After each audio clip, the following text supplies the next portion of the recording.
Hi everyone, we hope you're doing well. We're hanging in there though honestly, we haven't been getting much sleep lately. Today, we want to answer a question we get a lot: how do we publish our audiobooks? First, we post most audiobooks on Patreon as paid content. They stay paid for a few months. After that, they become free to listen to on Patreon forever. A few weeks later, we post them on other places like YouTube, Facebook, and Twitter, X. Lately, things have been a bit slow in terms of new members. So we'd love your help. Please share our site with your friends or in places like Facebook groups, Twitter, X, Discord, Reddit, or novel forums. Even one share can really help us grow.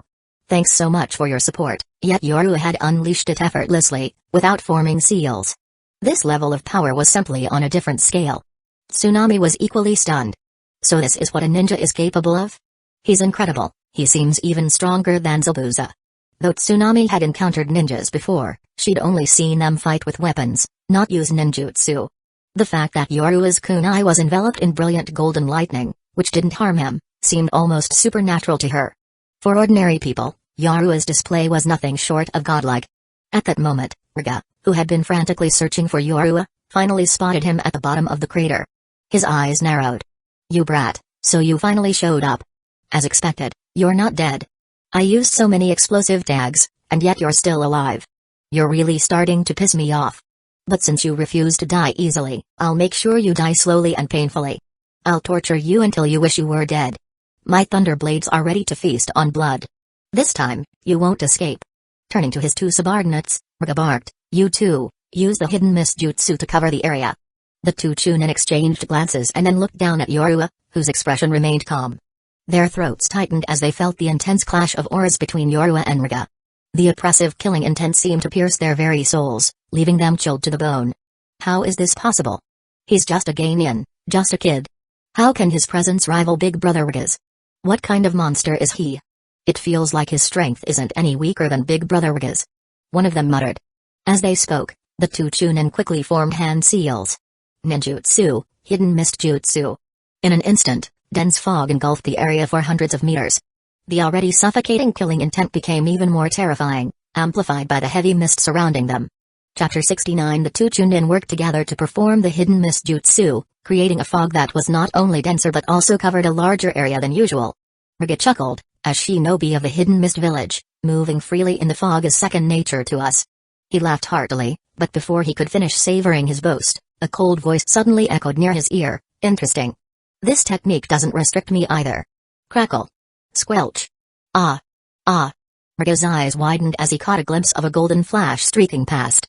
Before he could react, the sound of crackling lightning and the anguished screams of his two subordinates reverberated through the mist.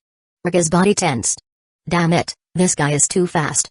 Sensing imminent danger, Riga leaped backward several steps, putting distance between himself and his two fallen subordinates.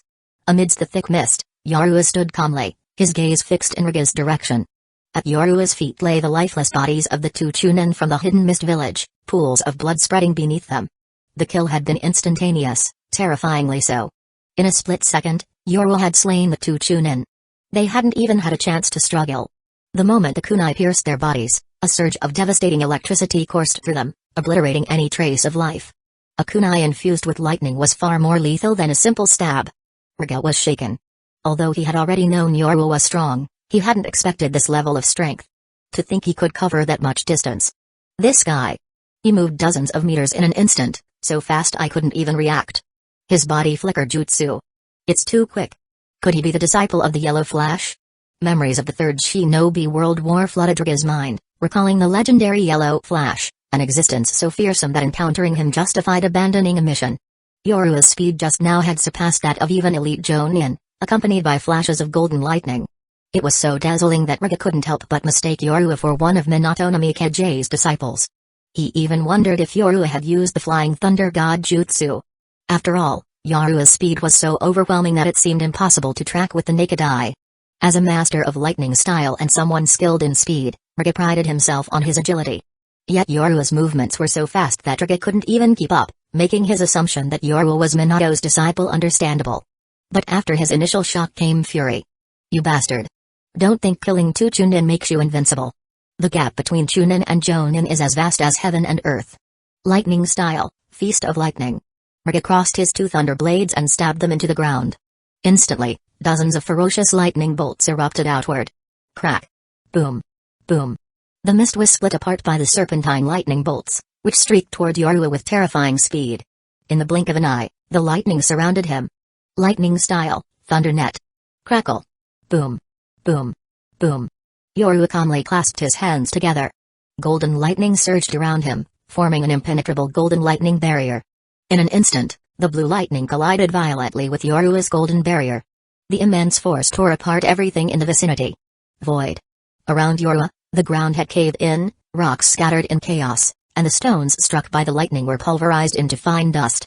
A white light, as brilliant as the sun, illuminated the surroundings, making it as bright as day.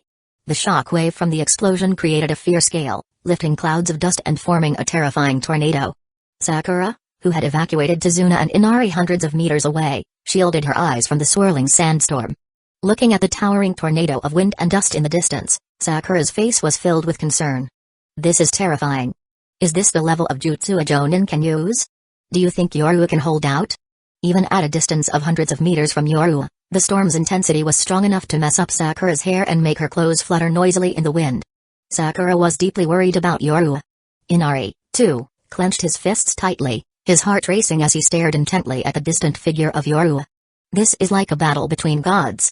Shinobi are truly terrifying. Yorua is so young, yet he possesses such overwhelming power. Tazuna murmured in awe. The battle between Yorua and Riga had left a lasting impression on Tazuna, who had never witnessed ninjutsu before. To her, the clash between the two wasn't something humans should be capable of. Back on the battlefield, dozens of lightning arcs as thick as an arm continuously bombarded the protective barrier Yorua had created. The destructive force was immense. Yet, even after the barrage of lightning ended, the golden barrier remained completely unshaken. This was Yorua's self-developed defensive jutsu based on lightning style, lightning net. Even Kakashi had marveled at the strength of this jutsu, deeming it an absolute S-rank jutsu. Mastering such a jutsu required an exceptional understanding of lightning style and precise control over it. Without these, the jutsu could lead to catastrophic consequences. After learning the principle behind the jutsu, Kakashi had shaken his head and admitted that even he couldn't execute it. This was a jutsu that only Yorua could use because even a slight mistake would lead to the user being consumed by it. Despite its immense defensive power, it came with an equally immense risk, requiring a colossal amount of chakra to activate. Any misstep could result in the user being obliterated. It was, without a doubt, a dangerous forbidden jutsu. If not for seeing how skillfully Yorua wielded it, Kakashi would have never allowed him to use this jutsu in battle. It was a jutsu that deserved to be sealed away in the book of forbidden jutsu. Lightning net was even more dangerous than the lightning cutter, and by several magnitudes. As the arcs of lightning finally ceased, Riga looked confidently in Yorua's direction, his face smug. Ha ha ha, kid, you should have regretted not dying earlier. Now you're probably nothing more than shredded meat. Riga had great faith in the power of his thunder blades. His lightning style, Feast of Lightning, was indeed extremely powerful, easily classified as an A-rank jutsu. As the dust settled, Riga grinned, expecting to see Yorua's remains scattered across the battlefield. But what he saw instead wiped the smile from his face. A golden barrier, shimmering with radiant light, stood intact in the distance. The ground around the barrier had completely collapsed. The terrain, devastated by the relentless lightning strikes, was fractured like a spiderweb extending dozens of meters. All the surrounding vegetation had been incinerated into charcoal. The earth had turned black, still emitting smoke from the heat. But Riga paid no attention to the destruction. His gaze was fixated on the golden barrier, his face a mixture of shock and disbelief. Damn it. It's that jutsu again. You used it to survive the earlier explosion, didn't you? What kind of jutsu is this? How can it even block my lightning style? Riga couldn't believe it. Someone had actually withstood his lightning style. And that someone was just a genin. Chapter 70. After the attack subsided, the golden barrier gradually disappeared, revealing Yorua within. Despite enduring the terrifying lightning barrage earlier, Yorua remained completely unharmed. Not a single scratch marred his body, and even his clothes were spotless. Yorua calmly looked at Riga in the distance and said, "So, the thunder blades are only this much?" Yorua's taunt enraged. "Riga, you little brat. Don't think that just because you blocked one feast of lightning, you've seen the full power of the thunder blades. I'll make you understand the might of the 7 ninja swordsmen of the mist and the true power of the thunder blades." With that, Riga charged toward Yorua, the thunder blades in his hands crackling with blue lightning. To an average shinobi, his speed would be overwhelming, But to Yorua, it was simply too slow. Yorua stood unfazed, watching Riga close in without the slightest hint of panic, even though his opponent was a member of the 7 Ninja Swordsmen of the Mist, a top-tier Jonin. In an instant, the two clashed. Riga swung the thunder blades, arcs of lightning dancing along their edges. Yorua, wielding only a simple kunai, engaged him head-on. Clang! Clang! Clang! Screech! Crack! Crack! In their intense close-quarters combat, the blue lightning of Riga's thunder blades clashed repeatedly with the golden lightning emanating from Yorua's kunai. Sparks flew as the metal clashed. Golden and blue lightning arcs intertwined, colliding violently as the two engaged in an electrifying duel. After several minutes of taijutsu exchanges, Riga was horrified to realize that Yorua's taijutsu was on par with his own. Not only that, but Yorua's agility and strength far exceeded his. The only reason Riga had lasted this long was due to his superior combat experience. Yet, to his disbelief, Yorua's combat techniques were improving rapidly during their fight. Initially, Yorua had relied solely on his raw physical strength to battle Riga. But now, his combat skills had grown to match Riga's. It was terrifying. If this continued, the battle would undoubtedly turn against him.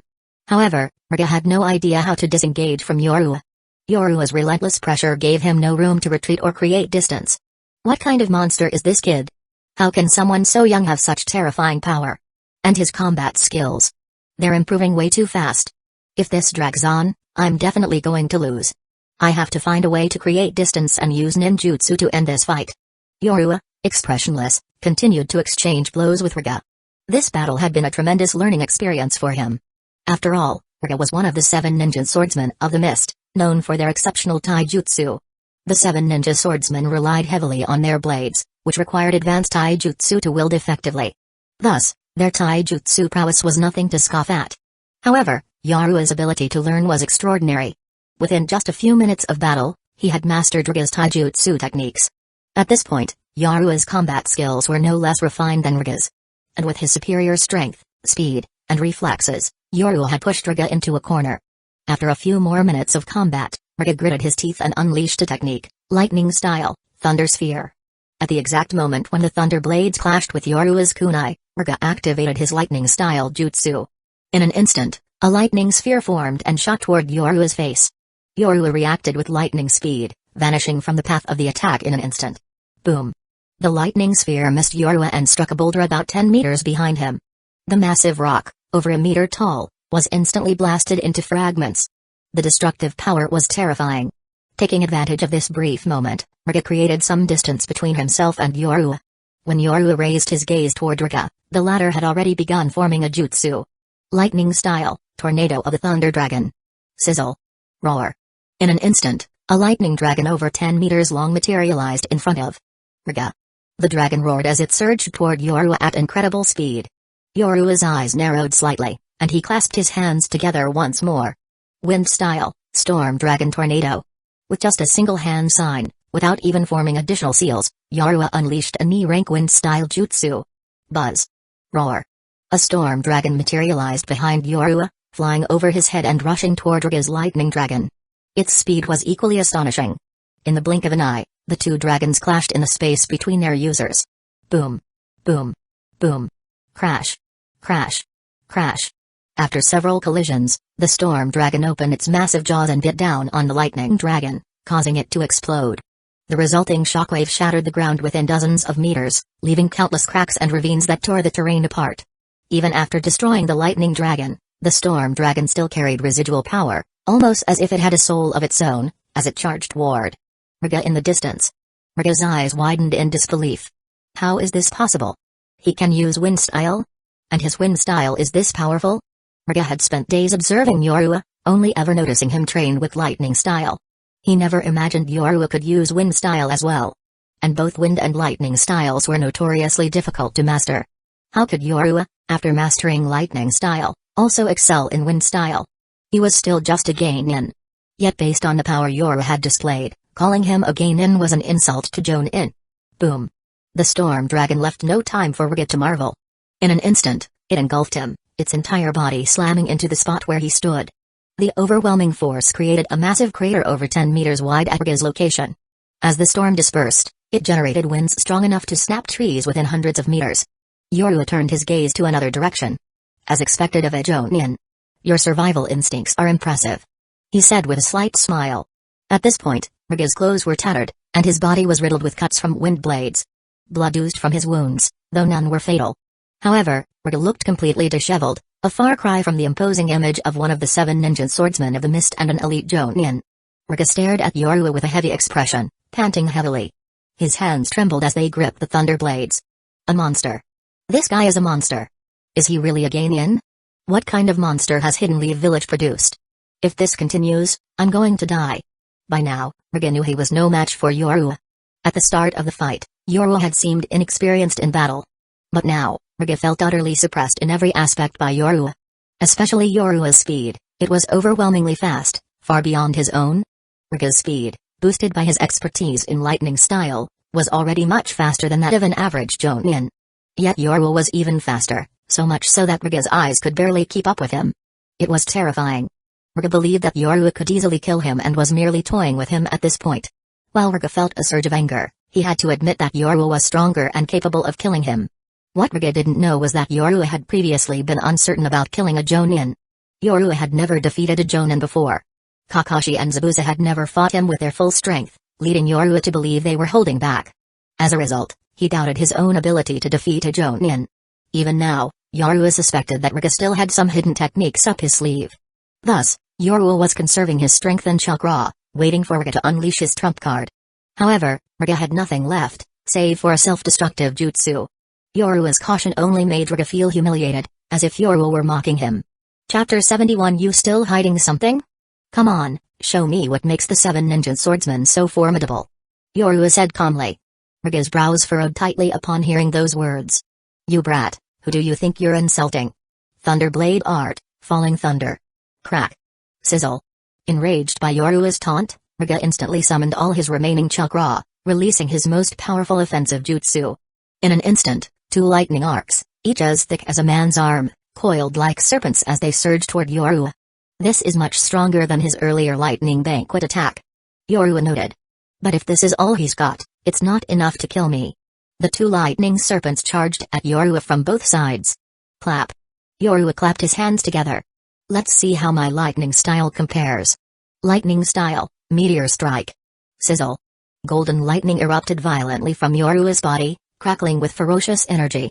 The lightning quickly coalesced into dozens of golden projectiles that shot toward Riga.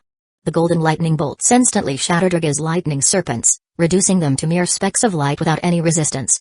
Before Riga could even react, countless golden bolts rained down upon him. Boom. Boom. Boom.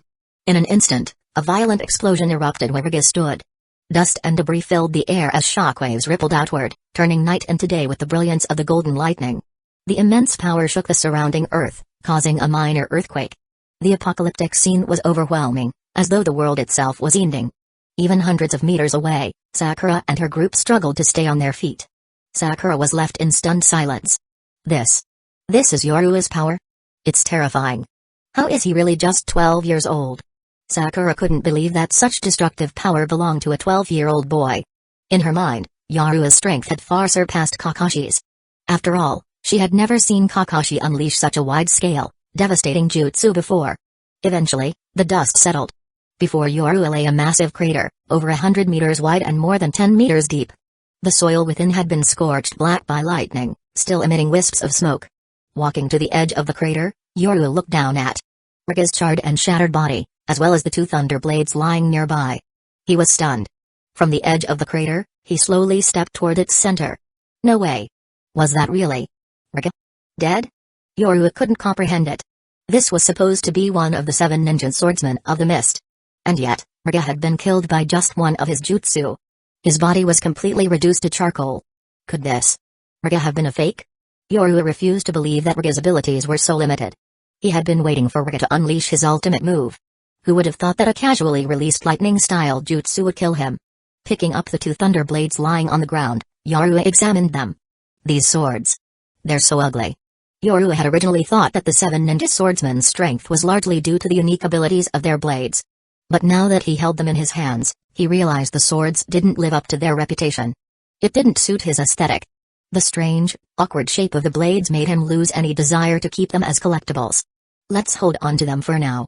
Perhaps one day, When we re-establish relations with Hidden Mist Village, I can return these and earn some goodwill. For now, however, Hidden Mist Village remained closed off to outsiders, so there was no way to return the swords even if he wanted to. With Yorua's current strength, the Thunder Blades held no value for him. Besides, their design didn't appeal to him. If it were Sasuke's Kusanagi sword, now that was something he'd appreciate. Let's just seal them away for now. Taking a sealing scroll from his ninja tool pouch, Yorua prepared to store the blades. This was a basic sealing scroll he'd recently learned to use while training with Kakashi. It worked just like the scrolls Tenten used to store her ninja tools. After securing the Thunder Blades, Yorua turned his attention back to Raga's charred remains, which had broken into pieces and were scattered around the crater. One of the 7 ninja swordsmen. A once renowned Jonin, and this is how it ends? What a pity. It's just so undignified. Considering he often conducted funerals for others, I suppose I'll be the one to send him off on his final journey. Raga was the first Jonin, and an elite one at that, Yorua had ever killed. Yet, Yorua didn't feel any joy. Instead, he felt a tinge of disappointment. In his mind, Raga must have had a trump card he never got the chance to use. Yorua had expected Raga to withstand his jutsu or at least have the ability to dodge it. But not only did Raga fail to block the attack, he couldn't even react in time. Lightning style, Meteor Strike was an A-rank jutsu Yorua had personally developed. This was the first time he had used it in actual combat, and he hadn't expected it to kill Raga outright. Even Yorua was surprised that the jutsu was capable of taking down an elite Jonin. While it was true that Naruto eventually defeated Raga in the original story, that was partly due to his protagonist status. If Naruto hadn't tapped into the Nine Tails power, defeating Raga would have been nearly impossible. And in that scenario, Raga's mental state had been compromised due to Ranmaaru's influence.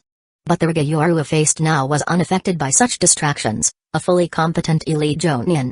Yorua himself couldn't believe he had reached a level where he could kill an elite Jonin.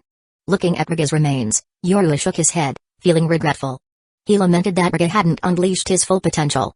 Earth style, sand burial. Yorua formed hand seals and pressed his hands to the ground. Immediately, the earth shifted as large amounts of soil transformed into sand. The sand gradually engulfed Raga's remains, forming a grave mound. In front of the grave, a stone marker rose from the ground. Yorua walked up to it and engraved Raga's name onto the stone with his hand. Despite having defeated an elite Jonin, Yorua felt no joy. Instead, he questioned his own strength. Why had Raga fallen so easily? He doubted whether the man he killed was truly Raga. Until now, Yorua had believed his strength was comparable to an average Jonin, far from the level of an elite Jonin. So when he managed to kill Raga with a single jutsu, and with less than a tenth of his chakra depleted, he was left stunned. It felt surreal, almost like a dream. Regardless, the fact that Raga was dead confirmed that Yorua's strength had already reached the level of an elite Jonin. This was a significant milestone. After all, in theory, every elite Jonin from a village was qualified to become a Kage. Every Kage was chosen from the ranks of elite Jonin. Even Naruto had to spend time advancing to the rank of Jonin before he could succeed Kakashi as the 7th Hokage. Of course, for now, Yorua was still officially a Genin. In a few months, the Chunin exams would be held, and that might be Yorua's chance to advance to Chunin. Chapter 72. Seeing the distant battle come to an abrupt halt and Yorua disappear, Sakura assumed something bad had happened to him. Clenching her teeth, she sprinted toward the battlefield. Soon, she arrived at the edge of a massive crater. Staring at the giant pit, about 100 meters wide, Sakura was utterly stunned. Did Yorua create this with his jutsu? It's terrifying. Sakura couldn't begin to comprehend the sheer power required to create such destruction. This was far beyond anything she considered possible. The crater was even larger than the one caused by thousands of explosive tags going off simultaneously. Still, Sakura didn't dwell on it for long. She looked down into the crater and saw Yorua standing at its center. Without hesitation, she rushed toward him. When she reached his side, she found Yorua standing in front of a grave. Noticing the name engraved on the tombstone, Sakura let out a sigh of relief. So, Kurisuke Raga is dead? She turned to Yorua. Yorua nodded calmly. Still worried moments earlier, Sakura now smiled and said, Yorua, you're amazing. Even a Jonin is no match for you. However, Yorua showed no trace of joy. Instead, he turned and began to walk away. Sakura was puzzled. You won the fight. Why does he look so unhappy? Boys are so strange. She glanced at Kurisuke Raga's grave one last time before chasing after Yorua. Once they returned to the surface, Yorua looked up at the moon in the sky. Frowning, he muttered, it's already nighttime. I wonder how Kakashi-sensei is doing. I need to go assist him. He turned to Sakura. Sakura, go bring Aunt Tsunami and Inari here. We'll go together to support Kakashi-sensei. I can't leave you all here alone, it's too dangerous. Sakura nodded. Got it. Although she wanted to ask how Yorua had grown so powerful in such a short time, now clearly wasn't the right moment. After fetching Tsunami and Inari, the group of four headed toward the construction site of the Great Bridge. It took them a while, but they finally arrived at the scene. There, they witnessed Kakashi battling Zabuza. At the same time, Yorua's gaze shifted toward another part of the battlefield, where a surge of sinister chakra made his expression tense. That evil chakra. Could it be Naruto losing control? Yorua looked in Naruto's direction. In the darkness, the red chakra stood out, glaring and menacing. Kakashi, mid-battle with Zabuza, caught sight of Yorua and exhaled in relief. As expected, this kid's strength has already surpassed that of a Jonin. He's probably as surprised by his own abilities as I am. In Kakashi's eyes, Yorua's cautious personality and Shikamaru-like lack of enthusiasm for most things held him back from fully understanding his own strength. During their training sessions, Kakashi had already assessed Yorua's abilities to be well beyond those of a Jonin. In a direct confrontation, Kakashi knew he wouldn't stand a chance against him. But Yorua himself refused to believe it. To Yorua, the title of Jonin still seemed like an insurmountable goal. True, Jonin were considered the pinnacle of a village's combat strength, but that didn't mean they were invincible. This was something Yorua had yet to grasp. When Zabuza mentioned that Kurisuke had gone to ambush Yorua, Kakashi was worried despite his faith in Yorua's abilities. Though Yorua's raw strength had already surpassed that of a Jonin, his lack of real combat experience remained a significant weakness. Who knew if Kurisuke might resort to underhanded tactics? After all, ninjas were notorious for using any despicable or shameless means necessary to complete a mission. In this regard, Yorua lacked experience. Many top-level shinobi in the ninja world had been assassinated, often by individuals weaker than them, using covert and dishonorable methods. This was precisely what worried Kakashi. Now that Yorua was here, it meant Kurisuke had failed. Yorua, hurry over to Naruto's side, something's happening over there. Kakashi called out to Yorua. Yorua glanced at Kakashi, then turned to Sakura and said, protect them. I'm going to check it out. Sakura knew she couldn't contribute much, so she nodded. Don't worry, I'll make sure they're safe. Without another word, Yorua turned and sprinted toward Naruto's location. Meanwhile, Zabuza, who was engaged in combat with Kakashi, widened his eyes when he saw Yorua. How is that kid here? What the hell is Kurisuke doing? After unleashing a jutsu, Kakashi said calmly, Zabuza, things aren't as you imagined. My student is far stronger than you think. It seems even the 7 ninja swordsmen of the mist can't defeat him. Zabuza frowned deeply. Yorua's presence was entirely unexpected. To Zabuza, no matter how talented Yorua might be, he was just a genin, a mere rookie who had just earned the rank. There was no way he could possibly defeat Kurisuke, a skilled elite Jonin.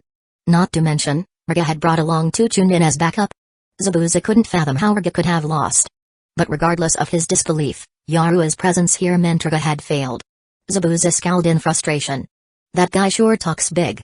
Saying he wouldn't even need 10 minutes to kill that kid. Kurisuke is completely unreliable. Turning his attention back to Kakashi, Zabuza sneered coldly. I don't know why Riga didn't stop that brat, but if that Nine-Tails kid has gone berserk, it'll be a major problem for you, Kakashi. Kakashi glanced toward the distant surge of crimson chakra, his brows furrowing. This was the most troublesome issue at the moment. Now that Yorua had arrived, the two of them could easily take down Zabuza together. But with Naruto losing control, handling the situation would be far more difficult. Kakashi vividly remembered the last time Naruto went berserk as a child. The fallout was catastrophic for the Anbu. If not for the third Hokage deploying the entire sealing team, along with the Anbu and several Jonin from the village, Naruto might have destroyed the entire village. At the time, the third Hokage had even considered using the dead demon-consuming seal as a last resort. Kakashi knew very well that if Naruto lost all reason and allowed the Nine-Tails to completely take over, it would be beyond his ability to contain. He didn't want Yorua heading to Naruto's side, it was far too dangerous. But with Zabuza keeping him occupied, Kakashi couldn't break free. Worry clouded his thoughts. Yorua, you'd better be careful, if anything happens to you, how will I face Toichi? Kakashi couldn't bear the thought of Yorua suffering any harm here. After all, he had confidently promised back then that he would protect Yorua while taking him out on missions. Here we go. Yorua muttered as he quickly reached Naruto's location. By now, Naruto's entire body was wrapped in the tailed beast cloak, and a tail had already emerged behind him. A tail has already formed. This is bad. In his tailless state, Naruto's strength was roughly at the level of a Jonin. But once a tail appeared, his strength soared to that of an elite Jonin. Of course, this referred to raw destructive power. When it came to combat experience, both he and the Nine Tails still fell short of seasoned Jonin. However, the sheer power Naruto was exhibiting at this moment was something most ordinary Jonin couldn't hope to withstand. Only elite Jonin like Kakashi, who had far superior combat experience, could suppress such strength. Now, with Naruto in his one-tail form, the chakra emanating from him was enormous, so overwhelming that the pressure felt even more terrifying than that of a Kage-level shinobi. This wasn't Naruto's chakra. It was the Nine Tails chakra. Even Yoru, as composed as he usually was, couldn't help but feel shocked. He knew his own chakra reserves were already larger than Kakashi's. After days of continuous growth, Yoru's chakra levels had reached the Kage level. But the amount of chakra Naruto was releasing now made Yoru feel utterly outclassed. No wonder the Nine Tails is considered the strongest of the nine-tailed beasts, with the largest reserves of chakra. Yoru thought to himself, impressed. If we don't stop Naruto soon and he manifests more tails, this situation could spiral out of control. A Jinchuriki going berserk outside the village was not only a blow to Hidden Leaf Village's reputation but would become an even greater embarrassment if they failed to contain him. Despite the immense threat Naruto posed right now, Yoru had no choice but to intervene. Sasuke was already lying on the ground, covered in blood. Even Hueco, who was nearby, was paralyzed by the overwhelming pressure of Naruto's chakra, unable to move. Chapter 73. This was Yoru's first time seeing Hueco, who was wearing an Anbu mask. When Hueco noticed Yoru's arrival, he somehow mustered the courage to shout, disregarding Naruto's attention, "Don't come any closer." His voice, however, only provoked the already unstable and irrational Naruto. Roar! A deafening roar erupted from Naruto, causing the surrounding air to tremble. That sound. It seems he's about to completely lose his sanity. Yoru remarked calmly. If I'd known, I should have learned more sealing techniques from Kakashi-sensei. None of the ones I know are suitable for dealing with tailed beasts. Yoru sighed with a hint of helplessness. If only he had learned the Uzumaki clan sealing techniques, he could have forced the Nine Tails chakra back into Naruto's body by now. Roar! Another fierce roar echoed as Naruto charged toward Hueco. The tailed beast cloak enveloping Naruto made the Nine Tails chakra almost tangible. The crimson chakra exuded a sinister and malevolent aura. Even Yoru could feel the intense threat emanating from it. This isn't good.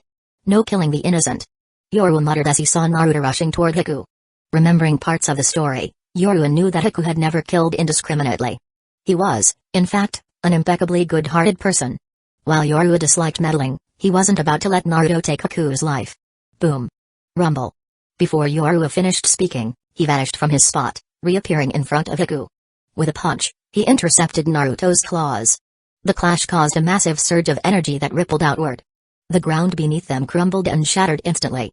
Naruto, cloaked in the crimson aura of the tailed beast, faced off against Yoru, whose body was covered by a golden cloak formed by his lightning net. Indeed, close combat with Naruto in this state required caution. The tailed beast cloak had corrosive properties. However, Yoru's lightning net provided formidable protection. After exchanging a few heavy blows with Naruto, Yoru's expression grew serious.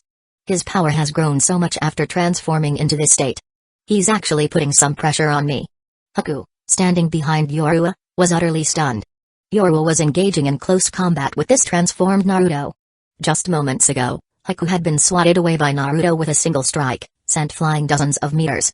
The sheer strength behind that blow was etched into his memory. It far surpassed Zabuza's power. Yet Yoru was not only able to trade blows with Naruto but was doing so without yielding an inch. What is that golden cloak he's wearing? Hueco couldn't comprehend the lightning net surrounding Yoru. He could tell that Yoru's golden cloak served a purpose similar to Naruto's tailed beast cloak. But unlike Naruto's sinister and malevolent aura, Yoru's cloak radiated warmth, vitality, and vibrant energy. After several exchanges, Yoru thought to himself, if I keep fighting like this, my stamina and chakra will be depleted first. I need to find a way to bring Naruto back to his senses. Naruto, as a Jinchuriki, was already dangerous in this state. With the Nine Tails chakra leaking out, there was a risk that the seal might break entirely if things went awry. Yoru had no intention of letting that happen. He could still manage Naruto in his current state, but if the Nine Tails fully emerged, Yoru doubted he had the power to subdue it. With a swift roundhouse kick enhanced by the lightning net, Yoru aimed to deliver a strike with exceptional speed, and equally devastating power. A terrifying force erupted. Boom. Rumble. The immense power sent Naruto flying hundreds of meters like a cannonball, crashing into the surface of the sea. The impact churned up waves dozens of meters high. Yoruba wasn't worried about injuring Naruto. At this point, Naruto's body was completely under the control of the Nine Tails chakra. His physical form possessed the Nine Tails' rapid healing abilities. Even if he were injured, the chakra would quickly repair the damage. After sending Naruto flying, Yoruba clasped his hands together. Water style, Water Dragon Bullet Jutsu. Leaping off the bridge, Yoruba performed hand seals midair and unleashed the Water Dragon Bullet. Before his feet even touched the sea, a massive water dragon surged out from the ocean ahead of him, soaring into the sky. Roar. The colossal water dragon, hundreds of meters long, roared as it ascended. Its roar echoed across the heavens, likely audible for several kilometers. Kakashi, who was battling Zabuza in the distance, noticed the enormous water dragon soaring skyward. Even Kakashi was stunned. Is that Yoruba's water dragon bullet jutsu? It's never been this terrifying before. It's over 300 meters long. Ordinary water dragon bullets were usually only a few dozen meters at most. Even the ones Yoruba had unleashed before, though powerful, barely reached 100 meters. But this time, the water dragon was over 300 meters in length. What was even more astonishing was that Yoruba's water dragon wasn't just massive, it had taken on an exceptionally lifelike, fully formed dragon shape. It almost seemed alive, soaring and twisting in the sky. Even Zabuza was shaken. What kind of monster is this kid? No wonder Rigakirasuke failed. This brat is an absolute freak. What's been going on with Hidden Leaf Village lately? One after another, these monster-like kids keep popping up. The other monster Zabuza referred to was, of course, Naruto. Even though he knew Naruto was a Jinchuriki, he was still astounded by the overwhelming chakra Naruto unleashed in his rampage. The Nine Tails chakra was unlike that of any other tailed beast. Not only did it have an unparalleled volume, but it also exuded an overwhelming malice. Even someone as ruthless as Zabuza couldn't help but feel a chill when faced with the sheer malevolence radiating from Naruto's chakra. Now Yoruba had appeared, and he was far stronger than when he had fought Zabuza just days earlier. It had only been a little over 10 days. The speed of Yoruba's growth was unbelievable. Zabuza now understood why Rigakirasuke hadn't been able to kill Yoruba. Just from the sheer scale of Yoruba's water dragon bullet jutsu, Zabuza was convinced that Yoruba's strength had already reached the level of a Jonin. And not just an ordinary Jonin, a standard, well-rounded one. Possibly even an elite Jonin. In truth, the power Yoruba displayed with his ninjutsu already surpassed many Kage-level ninjas. But as a ninja, strength wasn't judged solely by the destructive power of one's techniques. Yoruba was only 12 years old, still a Genin. Zabuza doubted that Yoruba had the combat experience to match a Kage-level ninja. Considering him an elite Jonin was already an extremely generous estimation. Kakashi, meanwhile, cast a worried glance at Naruto, who had fallen into the sea. The malice radiating from Naruto's chakra worried him. It seemed as though the seal might break entirely, causing Naruto to lose all control. As Hidden Leaf Village's Jinchuriki, if Naruto were to lose control here and the Nine Tails broke free, it would be a massive blow to Hidden Leaf Village's reputation. Moreover, Hidden Leaf Village would lose one of its strategic assets. If the Nine Tails broke the seal, Naruto would become nothing more than its puppet. If the Nine Tails then used Naruto to attack other villages, it would undoubtedly spark a war. That was the worst-case scenario. Kakashi's gaze shifted to Yoruba, who was standing on the surface of the sea. The sea breeze rustled Yoruba's clothes as he stood there. Above him, the water dragon coiled like a living creature, refusing to dissipate.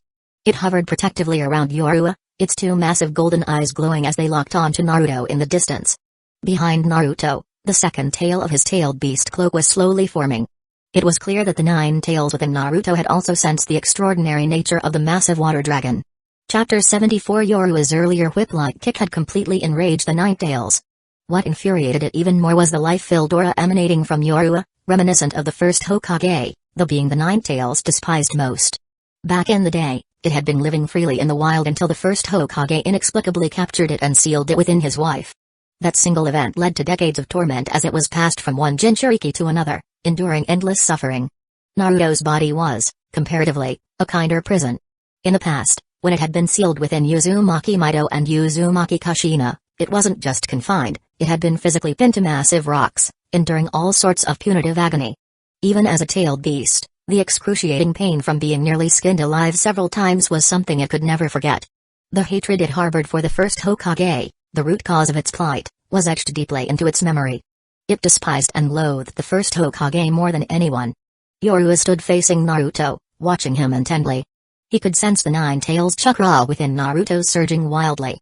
The Nine Tails chakra is growing stronger and stronger. It seems the seal is breaking.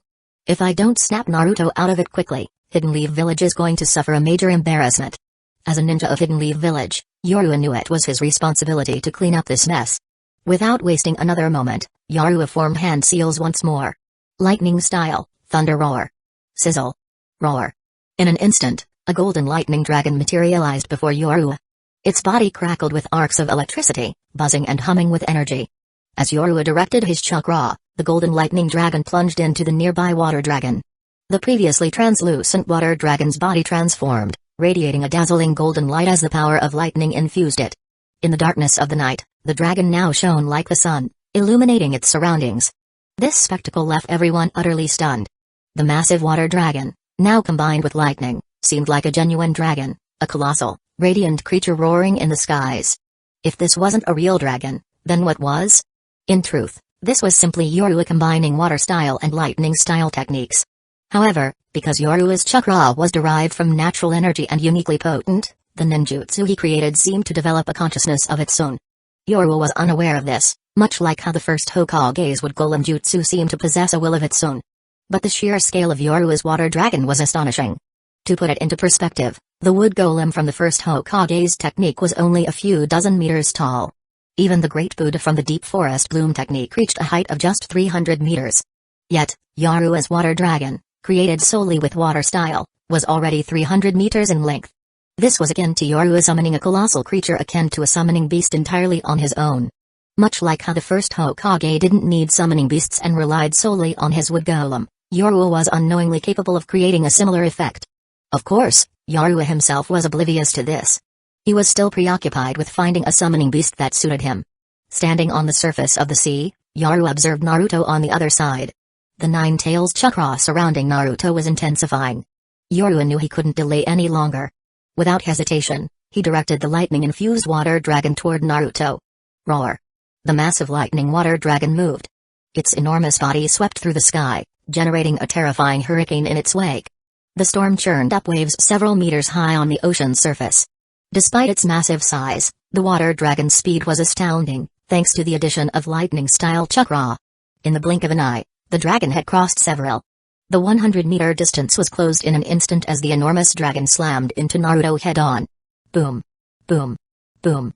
Naruto tried to escape, but the water dragon's speed was too fast, and its massive size made its attack range incredibly wide. Naruto was completely engulfed by the water dragon and dragged into the depths of the ocean. The dragon's gigantic body, being so long, remained visible above the surface for several seconds before fully submerging. As the dragon dove into the sea, it sent up a towering spray of water hundreds of meters high. The surrounding ocean surged with waves dozens of meters tall, heading straight toward the bridge. If left unchecked, the bridge, painstakingly built by the workers of the Land of Waves, would be destroyed by the waves. Yoruba sighed in frustration. This is such a hassle. I can't even go all out without worrying about protecting the bridge. Even as he grumbled, Yoruba clasped his hands together and performed another jutsu. Water style, raging wave wall. Boom. Boom. Boom. A towering water curtain, several dozen meters high, rose in front of Yoruba and surged toward the incoming waves. The two forces collided in the distance, and the waves immediately dissipated, their energy absorbed by the water wall. Only small ripples, a few meters high, were left behind as the sea calmed. The bridge, fortunately, could withstand these smaller waves. Having dealt with the massive ocean surge, Yoruba activated his sensory abilities and dashed toward Naruto's position. Several kilometers away, Naruto was floating unconscious on the water's surface. Reaching Naruto's side, Yoruba checked his pulse. Good thing he's still alive. The water dragon bullet combined with lightning style packed more of a punch than I expected. It even took out Naruto in his two-tail state. Noticing Naruto's body still trembling, Yoruba deduced what had happened. When the dragon slammed him into the water, the lightning style must have stunned him unconscious. The water style provided the impact, but the lightning style is what really neutralized him. Judging by the results, it was clear the lightning style had played a more significant role. It had directly dispersed the Nine Tails chakra. With the chakra scattered, and too little remaining outside, the fourth Hokage's sealing technique had kicked in. The lack of external chakra meant the Nine Tails lost its medium, and the seal prevented it from channeling more chakra into Naruto. The only way to regain the chakra would be for Naruto to awaken and voluntarily lift the seal. But with Naruto unconscious, he couldn't possibly do that. Yoru hadn't anticipated resolving the crisis with just one move, but somehow, it worked out. Regardless, the dangers passed. He muttered. Lifting Naruto onto his shoulder, Yoru began walking back toward the bridge. Meanwhile, on Kakashi's side, Zabuza had fled. No surprise there, after witnessing Yoru's battle, would Zabuza really stick around and wait for death? With Naruto neutralized, Yoru could now focus on Hueco. Zabuza knew Hueco stood no chance against Yoru in his current state. If Yoru defeated Hueco and teamed up with Kakashi, Zabuza's fate would be sealed. The power Yoru displayed earlier had earned Zabuza's grudging respect. Zabuza was certain that Yoru's strength had reached the level of an elite Jonin, possibly even Kage tier. He struggled to handle Kakashi alone, there was no way he could take on Yoru as well. If he didn't escape now, he wouldn't get another chance once Yoru arrived. After carrying Naruto back, Yoru glanced at Sakura in the distance. Sakura, I'll leave him to you. He called out. Hearing Yoru's words, Sakura snapped out of her shock and hurried over, her eyes still fixed on Yoru. Though Yoru's earlier battle with Kiromaruga had been intense, it paled in comparison to the overwhelming spectacle of his water-lightning combination jutsu. To Sakura, Yoru seemed monstrously powerful. Thankfully, he was on their side. Sakura couldn't imagine what would happen if someone like Yoru were an enemy, who could possibly defeat him. As she approached, she noted Yoru's calm smile and handsome features, completely free of any hostility. It was impossible to reconcile his serene demeanor with the godlike figure who had wielded such devastating power moments ago. Yoru, indifferent to Sakura's thoughts, gently set Naruto down and said, Sakura, check Naruto for injuries and bandage him up if necessary. I'm going to get Sasuke. With that, he disappeared in a flash. Sakura nodded and began examining Naruto's condition. In her heart, she was grateful that Yoru had joined them on this mission. Without him, they might not have survived. Of course, Sakura didn't know that even without Yoru, they would still have managed to complete the mission. Chapter 75 Yoru approached Sasuke, whose body was riddled with shuriken and kunai, blood soaking his clothes. Yoru's mouth twitched slightly. Such a tsundere. He clearly cares so much, yet he always acts like he hates him. Yoru knew why Sasuke ended up like this. He had shielded Naruto from Hiku's attack. If not for that, Naruto wouldn't have gone berserk. This was their destiny. Even with Yoru's presence, the bond between Naruto and Sasuke hadn't changed. After pulling out the kunai and shuriken from Sasuke's body, Yoru carefully bandaged him up. By the end, Sasuke was wrapped up like a mummy. Good thing you're unconscious right now. If you were awake to see yourself like this, you'd probably die of anger. The prideful Sasuke would never want to be seen in such an embarrassing state. He'd probably even want to kill Yoru out of sheer humiliation. I'm not a professional medical ninja, so this will have to do. With that, Yoru hoisted Sasuke onto his shoulder. After Zabuza fled, Kakashi arrived at Yoru's side. Seeing Sasuke wrapped like a mummy, he couldn't help but ask with some concern, how's Sasuke? He's not in any life-threatening danger, just lost a lot of blood. Kakashi nodded. After checking on Sasuke, Kakashi turned to Yoru and asked, Zabuza mentioned that Kurasuke, one of the 7 ninja swordsmen of the mist, was sent to intercept you. What happened? Yoru thought for a moment before recounting the battle. Kakashi was surprised but not overly so. Your strength now surpasses mine, Kakashi said with a sigh. Yoru blinked in surprise. That's unlikely, isn't it? Kakashi shook his head. That jutsu you used earlier, I saw it. I doubt even I could block it. Yoru thought about it but remained silent. He wasn't sure if Kakashi's assessment was true. But after defeating Kurasuke and knocking out Naruto in his two-tailed state, Yoru figured his current strength had likely reached the level of a Jonin. Still, he didn't feel anything particularly different. Kakashi continued, when we return to Hidden Leaf Village, you should let Sensei Toichi evaluate your progress. That way, he won't keep worrying about you. Yoru chuckled. Sensei Toichi's concern is understandable. After all, going on missions with an elite Jonin like you means we're bound to face situations like today.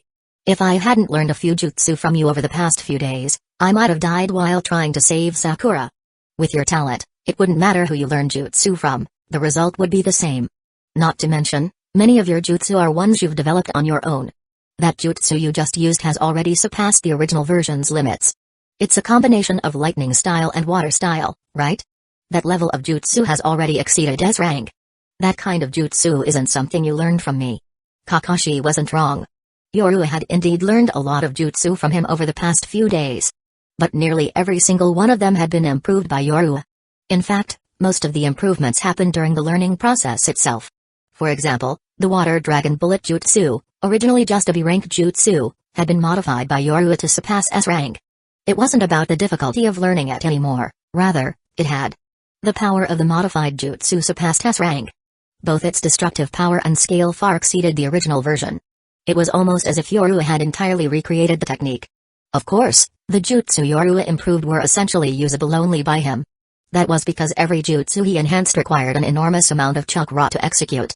Even if someone had a similarly vast amount of chakra, the jutsu they cast would not achieve the same effects as Yoru's.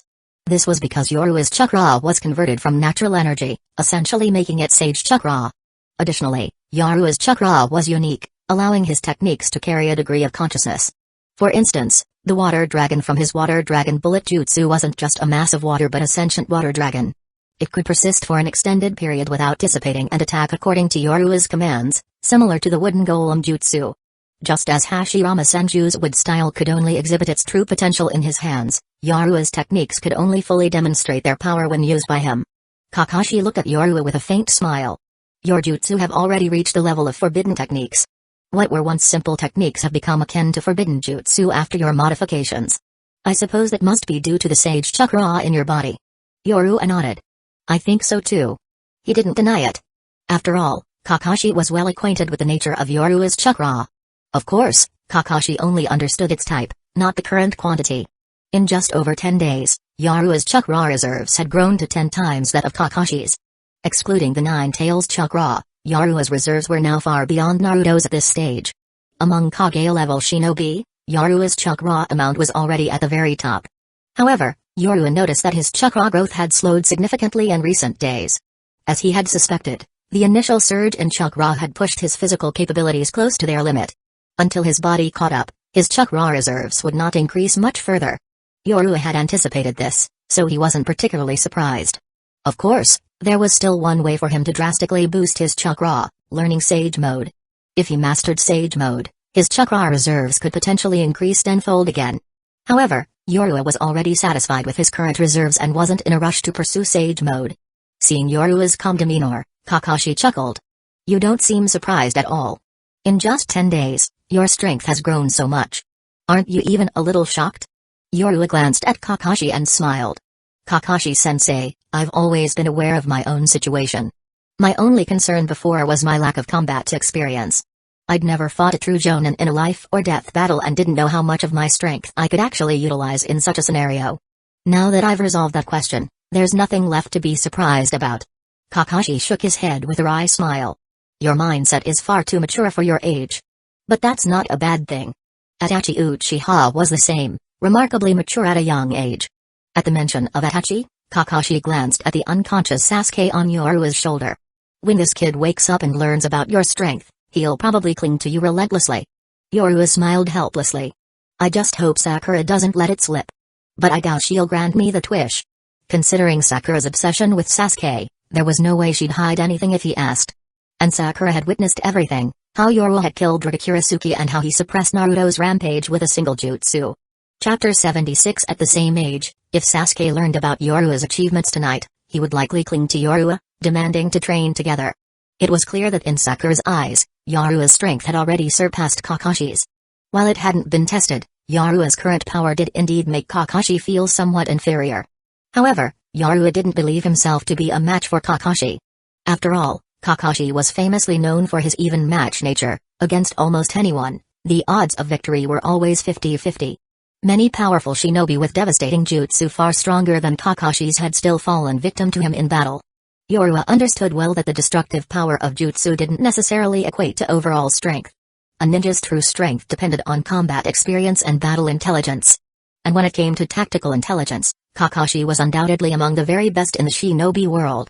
Yoru not only lacked much combat experience but also doubted he was as tactically intelligent as Kakashi. Of course, this was just Yoru being overly cautious. In reality, with his current strength, Kakashi would no longer be a match for him in a fight. This was even more apparent in Sakura's perspective. To her, Yoru's jutsu was astonishingly powerful, and as a young and impressionable shinobi, she naturally judged strength based on what she had seen. At least, She had never witnessed Kakashi using any jutsu of such scale and destructive power. The only notable exception was Kakashi's use of the Chidori against Zabuza earlier.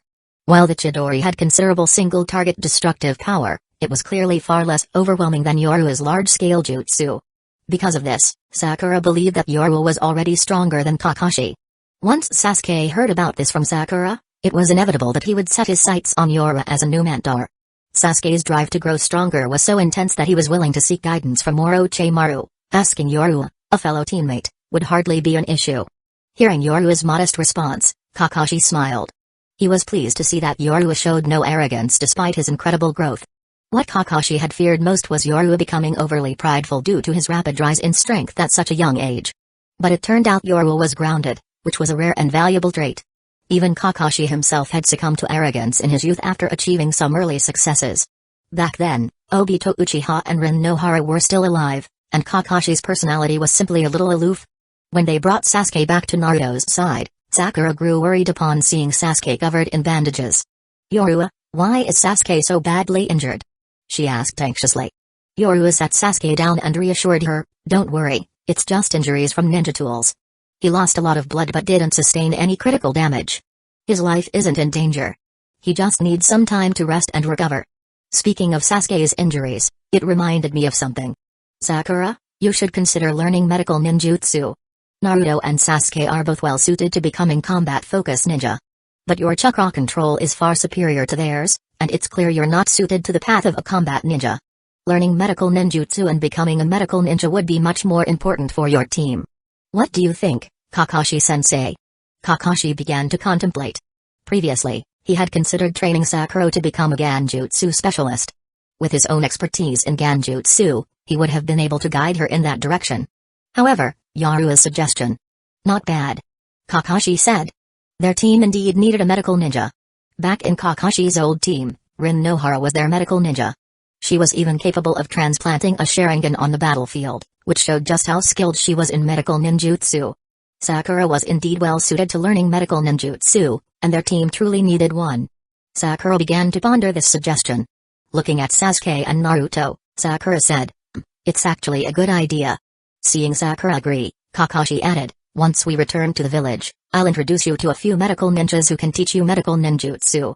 If Kakashi could get someone like Ebisu, Konohamaru's personal tutor, personally assigned by the third Hokage, to train Naruto, then finding a few medical ninjas to teach Sakura would be no issue at all. Although Sakura had always wanted to develop as a combat ninja, she was aware of her limitations. While her chakra control was far superior to Naruto's and Sasuke's, her overall chakra reserves were nowhere near as large as theirs. Moreover, during this time, she had witnessed both Naruto and Sasuke grow significantly, leaving her far behind. Not to mention Yorua, comparing herself to him only emphasized how weak she was. Since combat wasn't her strong suit, she decided it was better to focus on medical ninjutsu to provide healing support for her teammates. Of course, Sakura wasn't aware that she did, in fact, possess combat potential. She just hadn't yet encountered a teacher capable of developing it. Yorua, however, knew the truth, though Tsunade hadn't yet returned to the village. At this stage, learning medical ninjutsu would benefit Sakura the most. During breaks in her medical ninjutsu training, she could even learn Genjutsu from Kakashi. Becoming a ninja proficient in both Genjutsu and medical ninjutsu would make her exceptionally strong compared to ordinary shinobi. Take Kurenai Yui, for example. While her performance against Itachi Uchiha left much to be desired, nearly anyone would fare poorly against Itachi. Kurenai was no exception. Still, her proficiency in Genjutsu was exceptional among ordinary ninja, evident from her rank as a full-fledged Jonin rather than a Takebutsu Jonin. Specialized skills at Jonin level only qualified one for Takebutsu Jonin, but to become a full Jonin required proficiency in multiple areas. So, with high aptitude in Genjutsu, even an ordinary ninja could reach Jonin level expertise. As for those with special bloodlines, like the Sharingan, that was another matter entirely. From Yorua's perspective, Sakura's talents were quite promising, making her well suited for Taijutsu, Genjutsu, and medical ninjutsu. In the original story, however, Kakashi paid little attention to her in the early stages, which meant that before meeting Tsunade, Sakura's combat skills had barely improved since her academy days. If, prior to that, Sakura had mastered Genjutsu and medical ninjutsu, achieving the rank of Chunin would have been effortless for her, even if she didn't reach Jonin. Sakura smiled at Yorua and said, Then you'd better not make me angry in the future. Once I master medical ninjutsu, if you get injured in battle, you'll have to rely on me to heal you. Yoru was briefly stunned. But I'm not on the same team as you. Let's wait until Sasuke and Naruto wake up so they can hear this unfortunate news instead. Yoru replied with a teasing tone. What are you talking about? You're definitely going to keep doing missions with us in the future. Kakashi-sensei is so biased, he's probably not planning to let you go back. Sakura said, glancing over at Kakashi. Kakashi looked a bit embarrassed. It was awkward having his little scheme exposed by Sakura. Yoru glanced at Kakashi and noticed his slightly awkward expression, his lips twitching slightly. Could Sakura actually be right? As it turned out, Kakashi really was thinking that way. He intended to take Yoru along on missions outside the village in the future. One reason was to broaden Yoru's horizons and help him gain real combat experience. The other reason was his concern that if Yoru stayed in the village, the third Hokage or Danzō might target him. Though he believed the third wouldn't act against his word, having promised otherwise before, who could say for sure? What if? Kakashi wasn't willing to take that gamble, especially knowing how easily the third could compromise. Who knew what schemes Danzō might use to force the third into submission? Kakashi had been in the Anbu for many years, he'd witnessed situations like this before. If he didn't keep Yoru by his side, he couldn't feel at ease. And within the village, Kiyotoichi wasn't in a position to truly protect Yoru. Kiyotoichi's standing in Hidden Lee village wasn't remotely comparable to Kakashi's. Additionally, Kakashi worried that Kiyotoichi might fall out with the village over Yoru. If he ended up becoming a rogue ninja, it would be a disaster. While Kakashi trusted Kiyotoichi's loyalty to Hidden Lee village, if the third and Danzō pushed him into a corner, even he might consider defecting. With Yoru being innocent, Kiyotoichi's personality wouldn't allow him to stand by and let harm come to him. Especially since Yoru was his direct apprentice, even though he hadn't really taught him much. But that bond was there, and it wasn't something he could ignore. If Yoru were left in Kiyotoichi's care, Kakashi worried he might take Yoru with him and defect. That would be a mess. Of course, all of this was just Kakashi's speculation. None of these worries had actually materialized yet. His years in the Anbu had simply made him overly cautious, with a mindset that sometimes leaned toward darkness. However, while Kakashi thought this way, Yoru wasn't too keen on constantly going on missions with Kakashi. After all, Kiyotoichi was his teacher, yet he had only been on one mission with him, Tanako, and Yamata Jumoku. Yoru worried that the three of them might feel unhappy about it. Although Yoru didn't have much ambition, he still considered the feelings of his teammates and teacher. Chapter 77. Yoru didn't dwell too much on the topic. After helping Kakashi bring Naruto and Sasuke back to Kazuna's house, Kakashi sought Yoru out to learn more about what had happened with Naruto. During Naruto's rampage, Kakashi had been busy fighting Zabuza and hadn't been able to observe Naruto's condition. Under the moonlight on the balcony of one of the rooms, the two of them sat together. Yoru began, "The seal inside Naruto has started to weaken." This time, during his rampage, two tails appeared. Even with just two tails, he was already giving me immense pressure. If he had gone to three tails, I don't think I would have been able to suppress him. This was Yoru's personal assessment. Even with Naruto at the two-tail state, Yoru had felt a significant threat. He believed that if Naruto's transformation had progressed to three tails, he wouldn't have been able to manage the situation. Yoru's mindset was somewhat similar to Hashirama Senju's. He only saw how powerful the opponent was without realizing how much of a threat he himself posed. In reality, Yoru had used a combination jutsu to subdue Naruto with relative ease. The chakra he consumed hadn't even reached 1/10 of his reserves. Moreover, his combination of the water dragon bullet and lightning style wasn't just effective against a two-tailed Naruto. It would have been more than sufficient to suppress even a three-tailed Naruto. The real threat to Naruto during his rampage wasn't the water dragon bullet but Yoru's lightning style. Yoru's lightning style was entirely different from that of ordinary ninja, it was significantly more powerful and destructive. Kakashi, however, wasn't aware of these specific details. But he could clearly sense how sinister and menacing the chakra Naruto had emitted during his rampage had been. Kakashi believed Yoru's words without question. "This is also why the third Hokage entrusted Naruto to me," Kakashi explained. Since becoming a ninja, Naruto's chances of losing control have increased significantly compared to before. Based on the combat ability he displayed during today's rampage, it's clear that even I would struggle to suppress him. Although I have the Sharingan, I'm not an Uchiha. My ability to suppress tailed beasts is limited. If it weren't for your intervention today, I don't think I would have been able to calm Naruto down. Yoru responded, "When we return to the village, you should consider learning some sealing techniques, Kakashi-sensei. Since the third Hokage entrusted Naruto to you, He'll likely support you in learning seals that can help handle his rampages. Kakashi gave a bitter smile. It's not that simple. Do you really think learning sealing techniques is easy? Basic seals are one thing, but seals designed to suppress tailed beasts are incredibly difficult to master. I've tried to learn them before, but most of those techniques are forbidden level jutsu, and I couldn't grasp them. Besides, Hidden Leaf Village's tailed beast sealing techniques largely originate from the Uzumaki clan. Many of them require the bloodline of the Uzumaki to be fully mastered. The fourth Hokage could use them because his wife was from the Uzumaki clan. I've studied those techniques in the past but couldn't learn them. Kakashi felt helpless. It wasn't that he hadn't tried to learn the Uzumaki clan sealing techniques, he simply hadn't succeeded. After all, he had been the fourth Hokage's student. Given Minato's personality, it was natural for him to have taught Kakashi sealing techniques. But even so, Kakashi hadn't been able to master them. It was much like how the Flying Thunder God Jutsu wasn't something only Minato had studied, several of his contemporaries had attempted to learn it as well. Even the guards had studied it, but none had succeeded in learning it. Kakashi was undoubtedly a genius, but his talent lay mainly in combat.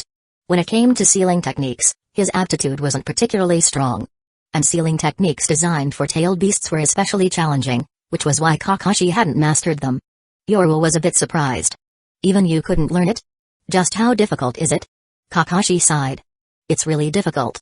Many of these techniques also require the bloodline of the Uzumaki clan to perform. Yoru thought about it and realized that Kakashi was right. Many of the Uzumaki clan sealing techniques did rely on their unique bloodline. For instance, the adamantine sealing chains. This sealing technique was extremely powerful. Thanks to it, the Nine Tails had never gone on a rampage inside Uzumaki Kushina. And the technique wasn't only used for sealing, it could also be employed in combat. During the Fourth Great Ninja War, when Karen Uzumaki erupted with the adamantine sealing chains to save Sasuke, she shattered Ginkaku's arm into pieces. Before Minato Namikaze sealed the Nine Tails inside Naruto, Kushina had restrained the beast completely using the adamantine sealing chains, even in her dying moments. This alone was a testament to the technique's overwhelming strength. However, this technique was clearly tied to the bloodline of the Uzumaki clan. After all, only Uzumaki Karen and Uzumaki Kushina were known to have used it. There were also other incredibly powerful sealing techniques, like the Reaper Death Seal. But this was a one-time used jutsu. Even if Kakashi knew it, Yoru wouldn't want to learn it. Kakashi turned to Yoru suddenly, as though an idea had struck him. Wait a second. Just because I found it difficult doesn't mean you will. Kakashi considered Yoru's talent for ninjutsu. Could it be that Yoru also had a natural aptitude for learning sealing techniques? Yoru was stunned for a moment. What do you mean? Kakashi explained, what I mean is, if you have a knack for learning sealing techniques, I can teach you. Even though I didn't manage to master them back then, I still remember the principles very clearly. But aren't these sealing techniques classified as forbidden? Shouldn't a genin like me be restricted from learning them? Yoru frowned slightly. He wasn't worried about whether he could learn them but was more concerned about whether this would cause trouble for Kakashi. After all, sealing techniques capable of suppressing tailed beasts were definitely considered village secrets. And most of Hidden Leaf Village's sealing techniques originated from the Uzumaki clan. The Uzumaki clan sealing techniques were among the finest in the ninja world. During the Fourth Great Ninja War, even Killer Bee had remarked to Naruto that the sealing techniques on Naruto were far superior to the ones on him. This alone highlighted how precious the Uzumaki clan's techniques were. It was partly because of this that the Uzumaki clan had been annihilated. Kakashi waved his hand dismissively. I trust you completely. I even taught you the Chidori. If you can learn sealing techniques, we'll have a solid way to deal with Naruto's situation. Kakashi had absolute confidence in Yoru. In fact, Kakashi was well aware that Yoru's current strength had already surpassed his own. But Yoru had remained unchanged. There wasn't a hint of arrogance in his demeanor. Even Kakashi, back in his own youth, hadn't been able to maintain the humility that Yoru exhibited now. It's decided, then. Starting tomorrow, I'll teach you all the sealing techniques I know. Some of them were taught to me personally by the fourth Hokage. Unfortunately, I didn't manage to learn them at the time. Kakashi felt a bit ashamed. For someone regarded as a genius, his talent in sealing techniques truly wasn't remarkable. He could perform basic seals, like the evil sealing method, without issue. But a technique like that couldn't compare to the Uzumaki clan sealing techniques. It wasn't even sufficient to control something like the curse mark on Sasuke. Chapter 78 Yoru gazed at the moon above and smiled. What if I can't learn it? Kakashi waved his hand dismissively. It's no big deal if you can't. Sealing techniques are inherently difficult. Back then, I wasn't the only one who studied sealing techniques under the 4th Hokage, and none of us succeeded. It wouldn't be surprising if you couldn't learn it, but if you do, we won't have to worry about Naruto's situation anymore. If I had mastered the 4th Hokage's sealing techniques back then, he wouldn't have had to resort to using such dangerous ones himself. Yorua turned to look at Kakashi. After a moment of hesitation, he decided against asking further. Kakashi noticed his hesitation and chuckled. What's with the hesitation? If there's something on your mind, just ask. Yorua glanced at Naruto lying in the room and asked, Kakashi-sensei, why did the 4th Hokage seal the tailed beast inside Naruto back then? Also, Naruto is from the Uzumaki clan, isn't he? There aren't many Uzumaki left in the village.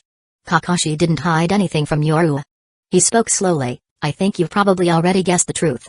Yorua frowned. It can't really be what I think it is, can it? Kakashi nodded. That's right. Naruto is the 4th Hokage's child.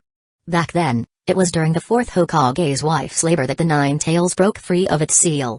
At the time, the 4th Hokage had assigned me to protect his wife, but I failed to do so. Yorua was stunned. It wasn't that he was shocked to learn Naruto was the 4th Hokage's son, he had known that for a long time. What surprised him was that Kakashi would tell him such a thing. This was a closely guarded secret of Hidden Leaf Village. In the entire village, only the higher-ups and Kakashi knew the truth. It showed just how much Kakashi trusted him. Even Yorua himself hadn't expected this level of trust. Seeing the stunned expression on Yorua's face, Kakashi assumed he was surprised by the revelation about Naruto's parentage. He added, it's not that strange. After all, Naruto carries the Uzumaki clan's bloodline. Plus, the 4th Hokage hoped he could harness the power of the Nine Tails. Yorua looked back at Naruto in the room. Didn't the 4th Hokage realize what kind of life Naruto would have, sealing the Nine Tails inside him? Kakashi sighed. At the time, there was no other choice. The 4th Hokage's wife was already extremely weak, and after the Nine Tails was extracted, she didn't have much time left. The 4th Hokage also used the Reaper Death Seal, a jutsu that guarantees death for its user. So Naruto was the only option. Plus, with his Uzumaki bloodline, he was the best candidate for a Jinchuriki. Maybe the 4th Hokage hoped Naruto could master the Nine Tails power and become the pillar of the village. The 4th Hokage did indeed have such intentions. The proof lay in the fact that he used the 8 trigram seal instead of the 4-symbol seal. The 4-symbol seal is solely meant for containment, designed to completely suppress the Nine Tails. On the other hand, the 8 trigram seal, while essentially a combination of 2 4-symbol seals, allows part of the Nine Tails chakra to be converted into Naruto's own. It essentially provided Naruto with an additional chakra source. As a result, the chakra within Naruto's body wasn't just his own, it also included the chakra converted from the Nine Tails. Without this, it would have been impossible for someone as young as Naruto to possess chakra levels exceeding even Kakashi's. Even at his age, Naruto, the ninja of the Uzumaki clan, never had such terrifying chakra reserves to begin with. Not to mention, Naruto only has half of the Uzumaki clan's bloodline. The 4th Hokage had very high expectations for Naruto. Yorua remarked. Kakashi nodded. He hopes Naruto can one day fulfill those expectations and master the power of the Nine Tails. When his mother was the Nine Tails Jinchuriki, she never lost control. Yorua chuckled. Isn't that normal? His mother was a pure-blooded Uzumaki, and her sealing techniques were incredible. It's no surprise she never lost control. If Naruto were to learn sealing techniques, he'd probably be able to stabilize the Nine Tails as well. Kakashi shook his head. I'm not so optimistic about that. Sealing techniques require more than just the power of bloodlines. Most importantly, they demand a deep understanding of their principles, which is incredibly difficult to achieve. Naruto has the bloodline, but I doubt he has the mental capacity for it. Yorua was speechless. Kakashi-sensei, how can you be so sure if you haven't even tried? Kakashi didn't respond further. He knew well that mastering sealing techniques wasn't easy. In fact, skilled practitioners of sealing techniques were extremely rare in the ninja world. This scarcity was why every major village had a dedicated sealing squad. The existence of such squads ensured that the few who mastered sealing techniques could be centralized for greater effectiveness.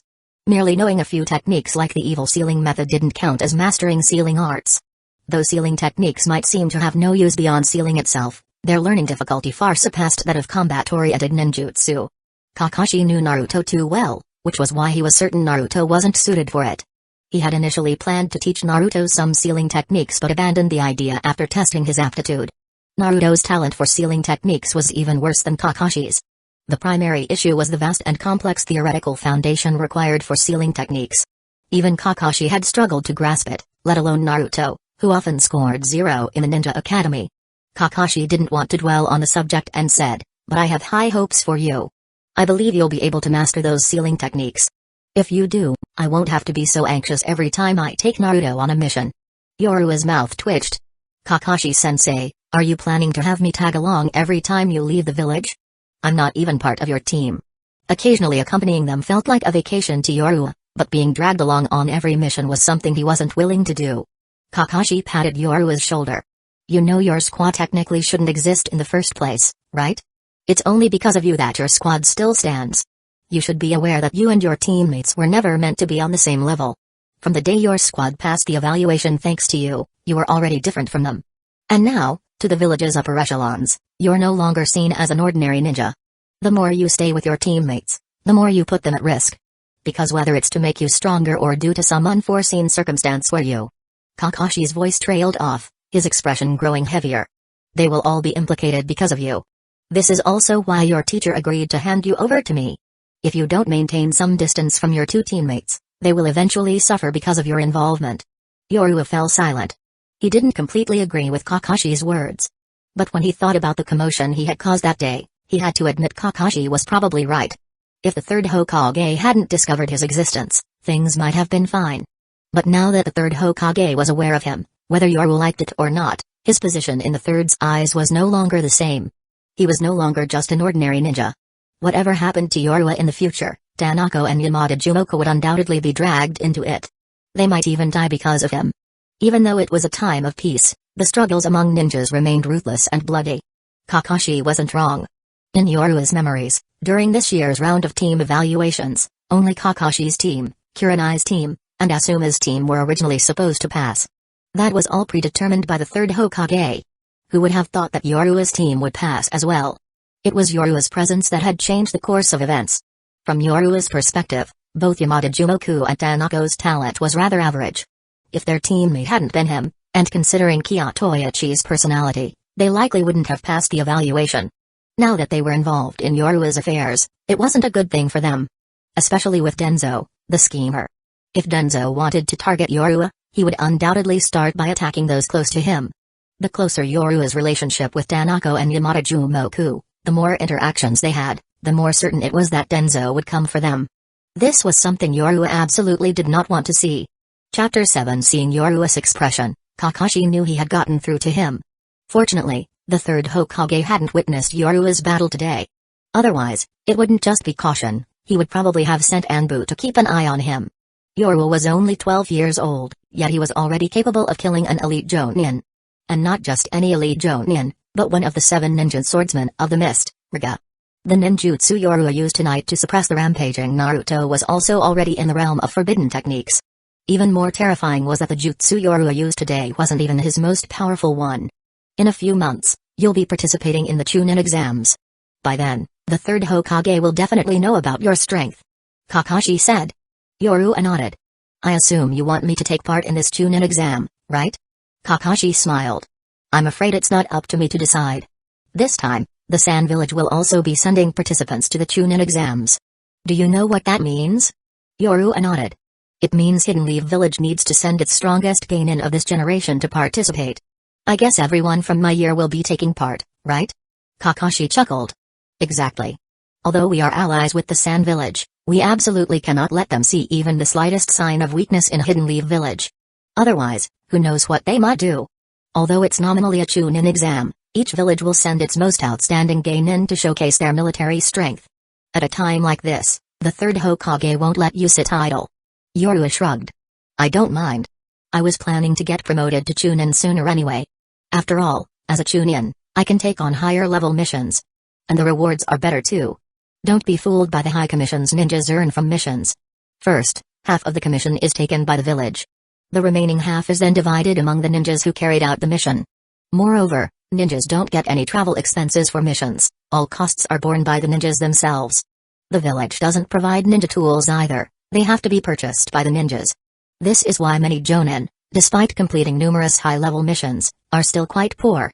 Except for someone like Jiraiya, who has side income and can become wealthy, many Jonin aren't as rich as one might imagine. Keep in mind that a single explosive tag costs several thousand ryo. An average Gainin, after completing a C-rank mission, might only get a few thousand ryo at most. In other words, even if a regular Gainin takes on the highest level mission they can handle, sometimes the money they earn isn't even enough to buy a single explosive tag. Of course, explosive tags are considered high-level ninja tools in the ninja world. And for a Gainin, an explosive tag is the most powerful tool they have. Unless, like Sasuke, a Gainin can perform a fire-style jutsu like the Great Fireball Jutsu. But as Kakashi said, Sasuke's chakra reserves are far greater than those of an average Gainin. Most Gainin simply don't have enough chakra to perform the Great Fireball Jutsu. So, without a powerful offensive jutsu, explosive tags are the most potent tools available. Yoru hadn't brought any explosive tags with him this time. He did have a few, but they were left at home. He had bought them earlier to use as a trump card. The exploding tags, a type of ninja tool, are used by shinobi of all levels, from Gainin to Kage level ninja. Moreover, many even use them as their ultimate techniques. Because even Kage level shinobi can die if they're hit by an exploding tag. Many Jounin, and even Kage level shinobi, have been killed by exploding tags. Exploding tags pose a significant threat to shinobi of any level. Of course, the prerequisite is that you can actually hit your opponent. This time, Yoru didn't carry any exploding tags, not because he didn't need them, but because they were too expensive. He only had a few and couldn't bear to bring them. Plus, he was quite confident in his own strength. Even if he couldn't win, he could still escape. Since he didn't plan on becoming a rogue ninja, Yoru still hoped to get promoted and earn a raise sooner rather than later. Kakashi looked at Yoru's serious expression and couldn't help but laugh. I didn't expect you to be such a money grubber. Yoru rolled his eyes at Kakashi. I'm not a money grubber, but even ninjas need money. Without money, you can't even afford ninja tools. That's true. Since the third Hokage promised to train you, he probably won't go back on his word. Let's hope so. Kakashi wasn't entirely confident. But he had no choice but to trust the third Hokage. After all, he wasn't the Hokage himself. After you learn sealing techniques, keep an eye on Naruto for me. Kakashi said seriously. How do you know I'll definitely learn it? Yoru asked. And isn't looking after Naruto your responsibility? Kakashi smiled at Yoru and patted his shoulder. I have a lot of confidence in you. It seems like there's no ninjutsu you can't learn. And since you'll have mastered a sealing technique capable of suppressing a tailed beast, looking after Naruto will naturally become part of your responsibility. No, to put it more accurately, the capable should do more. If you learn sealing techniques, you should definitely keep an eye on Naruto. Seeing Kakashi's triumphant expression, Yoru felt speechless. Yoru couldn't help but feel that Kakashi didn't really want to look after Naruto. Naruto was his sensei's son, after all. But thinking about Naruto's usual behavior, Yoru understood Kakashi. Kakashi's personality was completely different from Naruto's. He probably found Naruto's constant pranks to be a headache. At this point in time, Naruto did pull a lot of pranks. Some of them were harmless and could be laughed off. But many of them were so annoying that they made you want to punch him. Fortunately, in Team Kakashi, Sakura was completely focused on Sasuke, while Sasuke was solely obsessed with getting stronger to take revenge on Itachi Uchiha, so he didn't pay much attention to Naruto's antics. Kakashi was probably the one who suffered the most. He didn't have any real issues with Naruto, but guiding a troublemaker like him could be infuriating at times. If Yoru could learn sealing techniques and take over looking after Naruto, it would not only ensure Naruto's safety and the village's security but also give Kakashi some peace and quiet. It sounded like a win-win. Yoru could see through Kakashi's plan, and it left him feeling exasperated. Kakashi-sensei, I think you're being a bit irresponsible towards Naruto. I'd like to be responsible, but you know how poor his basics are, and with that personality of his, it's a miracle I haven't been driven mad by now. My team is full of problem children. As my student, shouldn't you help share the burden? Kakashi looked at Yoru. You just want a free laborer, don't you? Yoru said with a cold laugh. Kakashi looked a bit embarrassed. Of course, the reason he thought this way was because he had great confidence and high expectations for Yoru. It was also a sign of his trust in Yoru. After all, Naruto was a Jinchuriki, and you couldn't just hand him over to anyone to look after. But Kakashi had absolute faith in Yoru. He didn't believe Yoru would pose any threat to the village. From the very beginning, he had been training Yoru to be a ninja like the fourth Hokage. It was just that Yoru's later talent had taken him by surprise. Chapter 80 Kakashi patted Yoru on the shoulder and said, Alright, it's settled. Focus on learning sealing techniques. As long as you master them, I won't have to worry about Naruto losing control. You mentioned that the seal in Naruto's body is already loosening, didn't you? You wouldn't want him to go berserk and destroy the Leaf Village, nor would you want the Nine Tails to break free and harm him, right? Yorua smiled bitterly. You're really laying it on thick. But I don't have a reason to refuse. I'll give it a try and see if I can master sealing techniques. That said, if even you couldn't learn them, I'm not very confident I'll be able to either. Just 2 tails were already so hard to deal with. Who knows how strong he'll be if more tails appear. If the 9 tails heard Yorua's words, it would undoubtedly be infuriated. Yorua had subdued Naruto in his berserk form with just one technique. Who was the truly powerful one here? If the 9 tails heard this, it would surely recall what the first Hokage once said to it. The technique Yorua used combined water and lightning, and the water dragon alone reached a height of 300 meters, several times larger than the first Hokage's wooden dragon. For context, the wooden golem was only a few dozen meters tall, and even the Great Buddha statue was just a few hundred meters high. Only with the addition of the Thousand Hands technique did it surpass 1,000 meters. Yet Yorua's water dragon alone was 300 meters tall, enhanced with lightning for devastating destructive power. The combination technique Yorua used could rival, if not surpass, the wooden dragon technique. And yet Yorua claimed that if Naruto continued to lose control, he'd become so powerful that Yorua wouldn't be able to suppress him. In truth, after subduing Naruto with 2 tails unleashed, Yorua had only used about 10% of his chakra. And that was after expending a considerable amount of chakra earlier in his fight with Kurosukiraga. What was most infuriating was Yorua's statement that his technique could only suppress a 2-tailed Naruto, implying he wouldn't be able to handle 3 tails. If the 9 tails heard that, it would have cursed Yorua to no end. The power of Yorua's technique was overwhelming, even if 3-tailed Naruto wouldn't be able to withstand it. Kakashi, however, wasn't aware of the full extent of a 3-tailed Naruto's strength. But based on what he had witnessed from the 2-tailed Naruto, he was convinced that beyond 2 tails, it would be nearly impossible to control Naruto in his berserk state. The 2-tailed Naruto's overwhelming chakra had already left Kakashi feeling utterly powerless. It was an even more terrifying sensation than the killing intent Orochimaru had once directed at him. Back then, Orochimaru had subdued Kakashi with just a glance. Despite being injured at the time, Orochimaru's sheer presence left Kakashi too afraid to attack. That experience had left a lasting impression on Kakashi. But the malevolent chakra exuding from the 2-tailed Naruto was even more terrifying than Orochimaru's killing intent. Kakashi wasn't mistaken. At the time, even Hueco had been completely overwhelmed by Naruto's berserk state. Although Hueco could have teleported away in an instant, the intense bloodlust radiating from the 9 tails had paralyzed his body. And at that moment, Naruto had only unleashed a single tail. The more Kakashi thought about this, the more determined he became to see Yorua master sealing techniques. The power of the 9 tails was far beyond his imagination. The memories of the 9 tails rampage were still vivid in Kakashi's mind. Even someone as powerful as Minato Namikaze had to sacrifice his life to seal the 9 tails. If Kushina Uzumaki had still been alive at the time, no matter how strong the 9 tails was, it wouldn't have been able to break free from the seal. The sealing techniques of the Uzumaki clan were simply that overwhelming and uncompromising. Just the adamantine sealing chains alone were enough to completely restrain the 9 tails. Kakashi and Yorua talked for a long time. It wasn't until midnight that the two finally went to rest. When Yorua returned to the room, Sakura was tending to Naruto and Sasuke, wiping their faces. Both of them were badly injured. Looking at Sasuke, Yorua said, Kakashi-sensei, despite how Sasuke usually acts like he looks down on Naruto, when it comes to life-threatening situations, he truly would risk his life to protect him. If his family hadn't gone through what they did, I think Sasuke would have been an exceptional ninja. Kakashi nodded.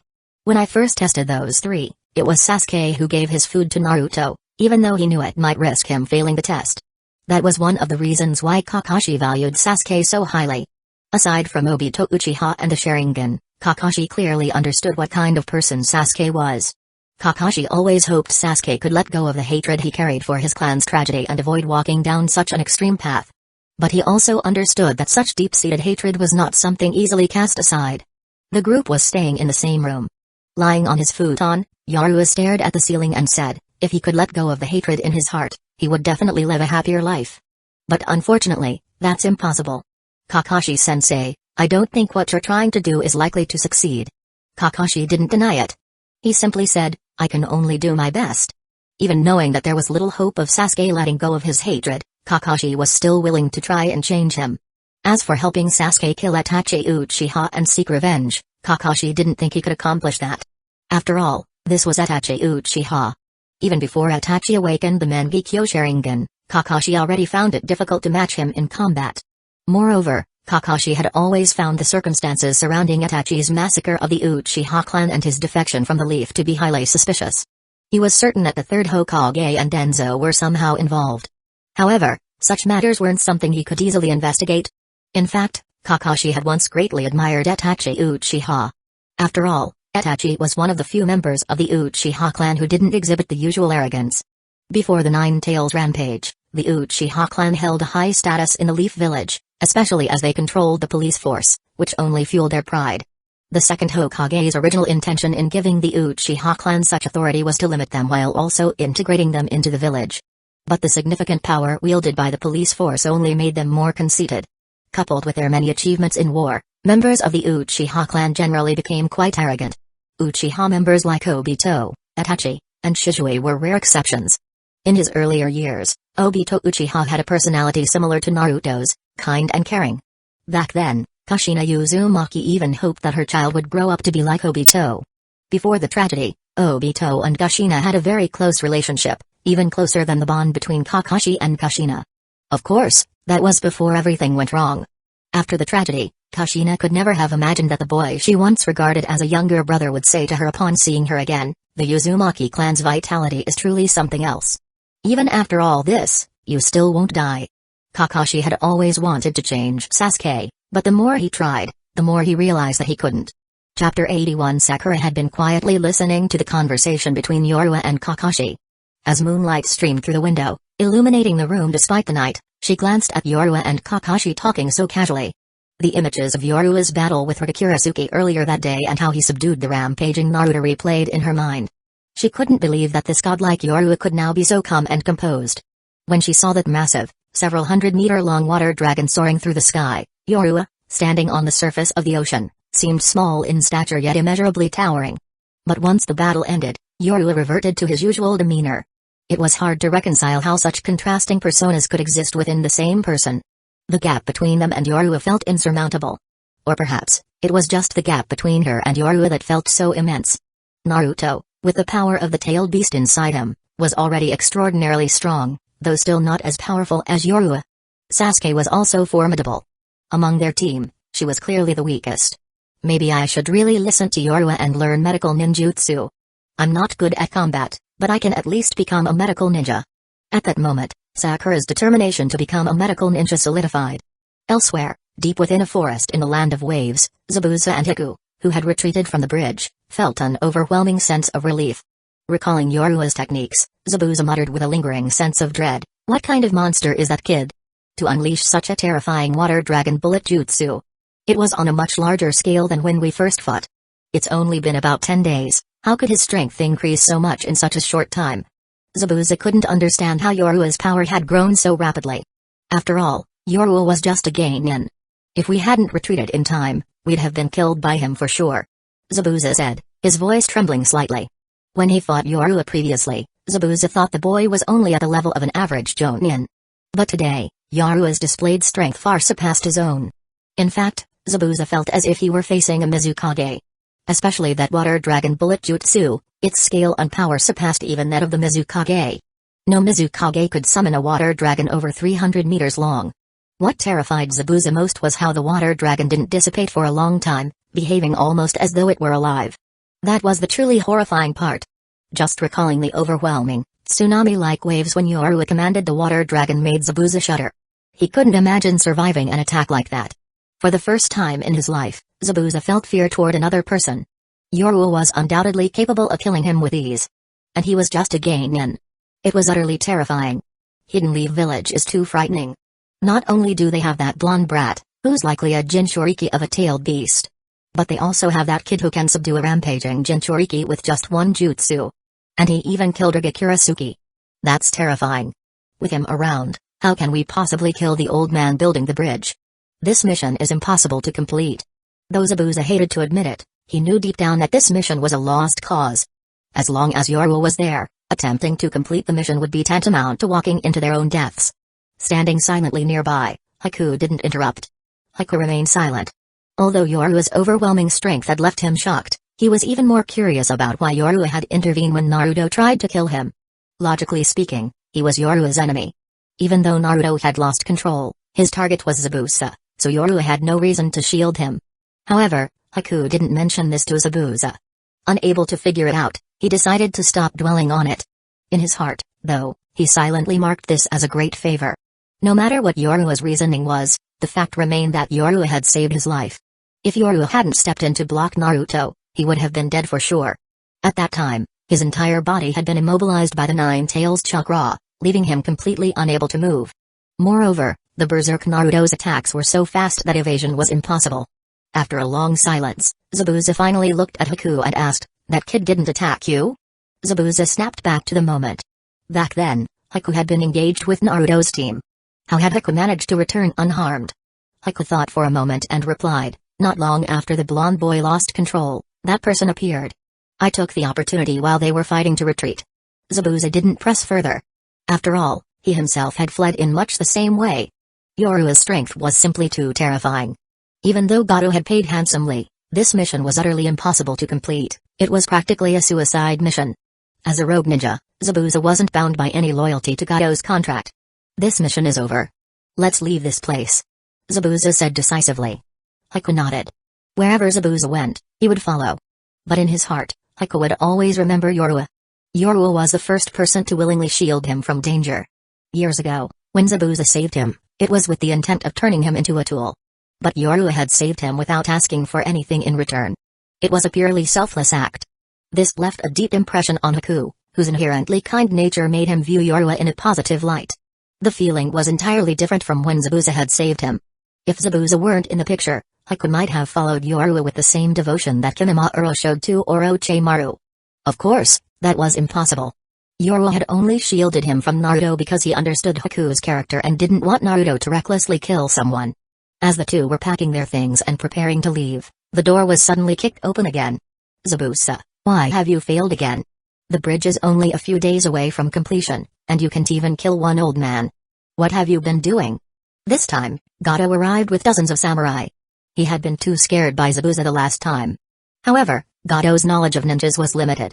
While samurai could include many skilled fighters, the ones Gato had hired were clearly wandering ronin with little ability. These drifters were no match for ninja, let alone someone of Zabuza's caliber. Still, Gato felt confident that with dozens of samurai to back him, he could suppress Zabuza. But Zabuza only glanced at the samurai, and those who had been clustered near him immediately began trembling with fear, scattering in all directions. Only 2 samurai remained, their bodies shaking but their teeth clenched as they stood their ground. These 2 were the bodyguards Gato had hired at great expense, and they had a shred of professional integrity. Yet their trembling legs betrayed their uselessness in the face of Zabuza. Zabuza, already seething with frustration, now had a convenient target for his anger. Gripping the executioner's blade, he began walking toward Gato. A murderous aura emanated from him, chilling the air. This killing intent might not faze someone like Yorua or Kakashi, but for an ordinary man like Gato, it was utterly overwhelming. Zabuza had barely taken a few steps before Gato was crushed by the sheer weight of his presence, dropping to his knees. Trembling all over, his gaze was vacant and lifeless. For the first time, Gato felt the true terror of a Jonin. "This mission is done. Find someone else to do your dirty work," Zabuza said coldly, towering over Gato. "But let me give you some advice, don't go against Kakashi and his team again. With your resources, there's no way you can hire anyone capable of defeating them. Even if you manage to hire a few elite Jonin, they still wouldn't stand a chance against them." Chapter 82 Zabuza was an elite Jonin who had killed countless people. His killing intent alone was more than someone like Gato, a mere civilian, could endure. Although Gato was extremely displeased with Zabuza, he didn't dare provoke him at this moment. He was terrified that Zabuza might swing his executioner's blade and cut him in half. It was only after Zabuza and Hueco had left that Gato finally regained his composure. The moment he snapped out of it, rage consumed him. Seeing that Zabuza was no longer in sight, he immediately cursed aloud, "Damn it! What kind of useless Jonin is that? Acting all high and mighty. If you won't do the job, plenty of others will." Just as he finished cursing, Zabuza appeared before him once more. His cold gaze pierced into Gato. Terrified, Gato dropped to his knees again. I wasn't talking about you. Please spare me." Zabuza rested the executioner's blade against Gato's neck. The 2 samurai tried to intervene, but before they could draw their swords, Hueco appeared out of nowhere and restrained their hands. If you don't want to die, don't act recklessly. Hueco warned. The two samurai wanted to save Gato, but they were entirely subdued by Hueco. As wandering ronin with limited skills, they couldn't even handle a low-ranking ninja, let alone someone like Hueco, whose strength was already at the level of a Jonin. Half of the payment for this mission will go to me. If you don't pay up, I'll take it myself, and I can't guarantee you'll live through that. Zabuza said coldly. His icy tone sent Gato into a panic. The man kowtowed repeatedly, begging for mercy. I'll pay. I'll pay immediately. Just please don't kill me.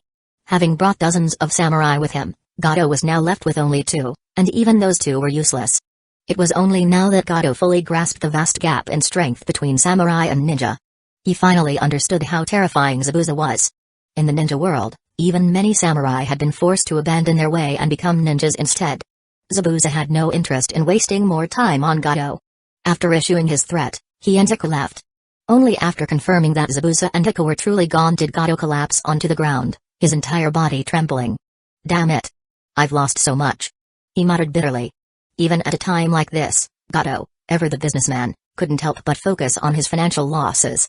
After that encounter, Gato didn't send anyone else to disrupt the bridge construction. After all, the construction team had Kakashi and his group protecting them. Gato had already hired two elite jonin to assassinate Tazuna, but they had failed. He knew Tazuna's hired ninjas were extraordinarily powerful, and it would be a waste of money to hire more ninjas for the job. Once the bridge was completed, his shipping business would undoubtedly suffer greatly. But what could Gato do? All he could do was watch helplessly as the bridge neared completion. Meanwhile, Yaruo spent his time learning sealing techniques from Kakashi. Sealing techniques were far more difficult to master than other forms of ninjutsu. Kakashi had spent several days explaining the theoretical principles alone. Yaruo studied diligently, but after several days, he had yet to begin practical training in sealing techniques. In the forest. After days of theory, Kakashi finally began teaching Yaruo how to perform sealing techniques. The first technique was a seal capable of restraining tailed beasts, the four-symbol seal.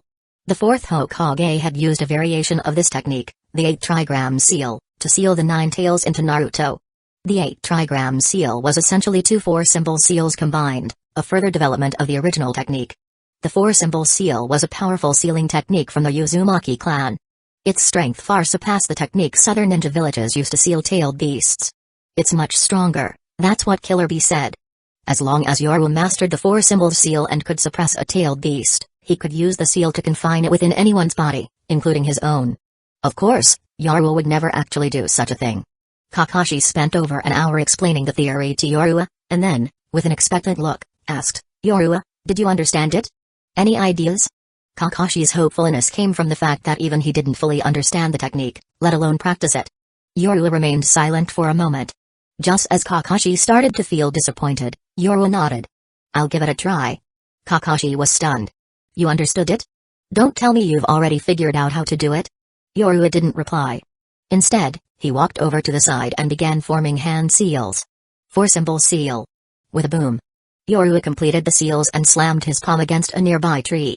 Immediately, a sealing formula appeared on the tree beneath Yaruo's hand, a complex and intricate set of mysterious runes. Crack. A cracking sound echoed as the portion of the tree trunk covered by the seal suddenly vanished, leaving a gap in the wood. Seeing his work, Yaruo's lips curved into a small smile. It worked. He hadn't expected to succeed on his first try. Wow, this seal consumes so much chakra. Just sealing a piece of wood drained as much chakra as a C-rank jutsu. That's insane. Even though Yaruo had a significant chakra reserve, he couldn't help but marvel at the enormous consumption of this sealing technique. If sealing a piece of wood is like this, how much chakra would it take to seal the 9 tails? No wonder the Uzumaki clan members all had immense chakra reserves. Without that, it'd be impossible to sustain such enormous consumption. Yaruo now fully understood how demanding sealing techniques were, not just in skill but in chakra requirements. It was terrifying. No wonder so few people learn sealing techniques. Aside from their complexity, they probably also require incredibly high chakra reserves. He thought to himself. His face, however, remained impassive. Meanwhile, Kakashi, who was standing nearby, was completely stunned. You succeeded on your first try? He couldn't believe it.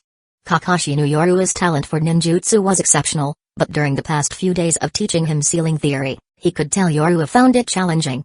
He hadn't held much hope. Sealing techniques were undeniably high difficulty ninjutsu, and it was no surprise there were so few ninja in the world specializing in them. Yet Yoruba not only grasped it, but succeeded on his very first attempt.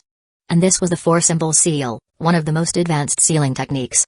Even in Hidden Leaf Village, only a handful of individuals had mastered it before, such as the first Hokage, the second Hokage, Uzumaki Mido, Uzumaki Kashina, and Minato Namikaze. Not even the third Hokage, known as the Professor of Ninjutsu, had learned it.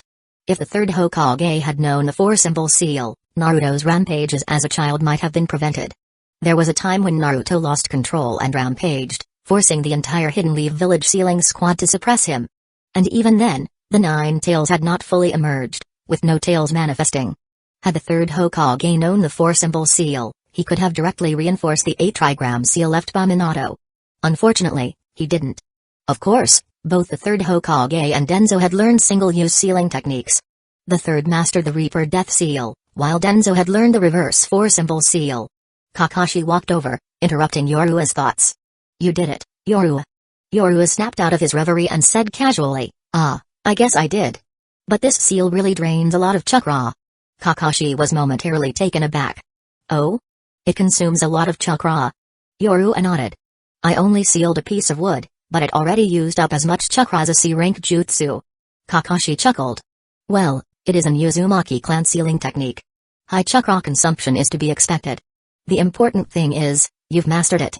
And such a difficult sealing technique, no less. This is a great start.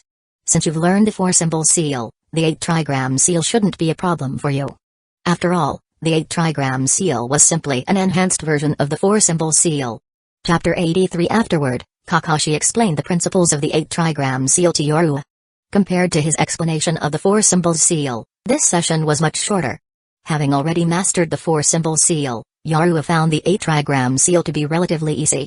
By evening, Yorua had fully learned the 8-trigram seal. Learning just 2 sealing techniques in one day left Yorua feeling a little dissatisfied. But Kakashi was already astonished. For years, Kakashi had been training to master the four-symbol seal and the 8-trigram seal, yet he had never succeeded. Yorua, on the other hand, had learned them both in a single day. His learning ability had far surpassed Kakashi's imagination. Or rather, Yorua's ability to learn might already be beyond what any ninja in this world could achieve. Yorua himself didn't seem to realize this. He only remembered how Itachi Uchiha had once learned fire style, Great Fireball Jutsu, after seeing his father demonstrate it just once. But the difficulty of the four-symbol seal and the 8-trigram seal couldn't be compared to the Great Fireball Jutsu. The four-symbol seal and the 8-trigram seal were both classified as S-rank jutsu, making them absolute forbidden techniques. Meanwhile, the Great Fireball Jutsu was merely a C-rank jutsu. The gap in learning difficulty between the two was like night and day, and the difficulty of sealing techniques far exceeded that of regular ninjutsu.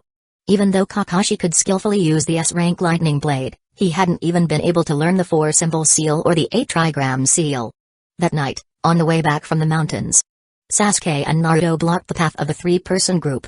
Kakashi, Yorua, and Sakura, who had accompanied them to the mountain, looked at Sasuke and Naruto standing in their way. "Done for the day so early?" Seeing their expressionless faces, Yorua asked curiously. Sasuke stepped forward toward Yorua and said, "Yorua, teach me how to become stronger." Yorua paused, startled. Naruto stepped up as well. "Yorua, I want you to help me get stronger too." Kakashi furrowed his brows. "What's gotten into you two?" Although Kakashi had anticipated this might happen, since the two hadn't mentioned anything over the past few days, he thought they'd given up on the idea. It turned out they had been waiting until now to bring it up. Yorua felt a bit helpless. He had thought the two of them would no longer ask for his help with this. Sasuke and Naruto ignored Kakashi, their determined gazes fixed on Yorua. Previously, with Yorua's encouragement, the two had believed Kakashi could make them stronger. But after that battle, they both realized Yorua's strength might not be inferior to, or could even surpass, Kakashi's. Kakashi massaged his forehead, exasperated. So it came to this after all. Sakura, standing to the side, looked a little awkward. It was, after all, Sakura who had told Sasuke and Naruto about Yorua's performance that day. Under their persistent questioning, Sakura had revealed everything about Yorua's feats in that battle. No matter how much Yorua denied it, the two believed Sakura wouldn't lie to them. No amount of protest from Yorua could change the undeniable facts. He had single-handedly defeated Kurosukiraga, an elite Jonin, and subdued Naruto's rampage with a single jutsu. The truth was impossible to ignore. Even now, Kurosukiraga's grave remained in the forest, at the battlefield where he and Yoru had fought. The area had been reduced to a wasteland. Within several hundred meters, all the trees and rocks had been obliterated to dust. The scorched earth was a testament to how intense the battle had been. What left Sasuke and Naruto even more stunned was that such a violent battle. Yoru was actually able to defeat Kusagakure, an elite jonin who, in their eyes, was on par with Sabusa. What was most astonishing was that Yoru's ninjutsu completely suppressed Kusagakure. According to Sakura's description, when Yoru unleashed his jutsu, he seemed as powerful as a god descended to earth. Looking at Sasuke and Naruto's serious expressions, Yoru felt a headache coming on. I already told you, I don't know how to help you get stronger. I learned everything I know from Kakashi-sensei. That's impossible. Kakashi-sensei can't be that strong. Naruto retorted. Kakashi's face darkened. Even though Naruto was stating a fact, saying it so bluntly still hurt his pride a little. Sasuke frowned at Yoru and said, "What do you want?" "As long as I have it, I'll give it to you." Yoru rolled his eyes at him. "I want you two to stop bothering me." Is that too much to ask? Although Yoru didn't mind teaching them his ninjutsu, the problem was that most of his techniques were ones he had learned from Kakashi. If they wanted to learn, they could just ask Kakashi directly. Furthermore, the ninjutsu Yoru had refined for himself was something only he could use.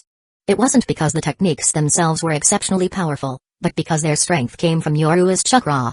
This was something Yoru couldn't teach. Sasuke still believed that Yoru simply didn't want to teach them. "Yoru, I'm willing to become your apprentice," Sasuke said through gritted teeth. Everyone was stunned by his words. Especially Yoru, whose lips twitched as he looked at Sasuke. "Are you trying to get me killed?" Yoru thought. "Your teacher is standing right here. Did you even think about his feelings? Or my situation for that matter?" Sasuke's statement left both Yoru and Kakashi in an awkward position.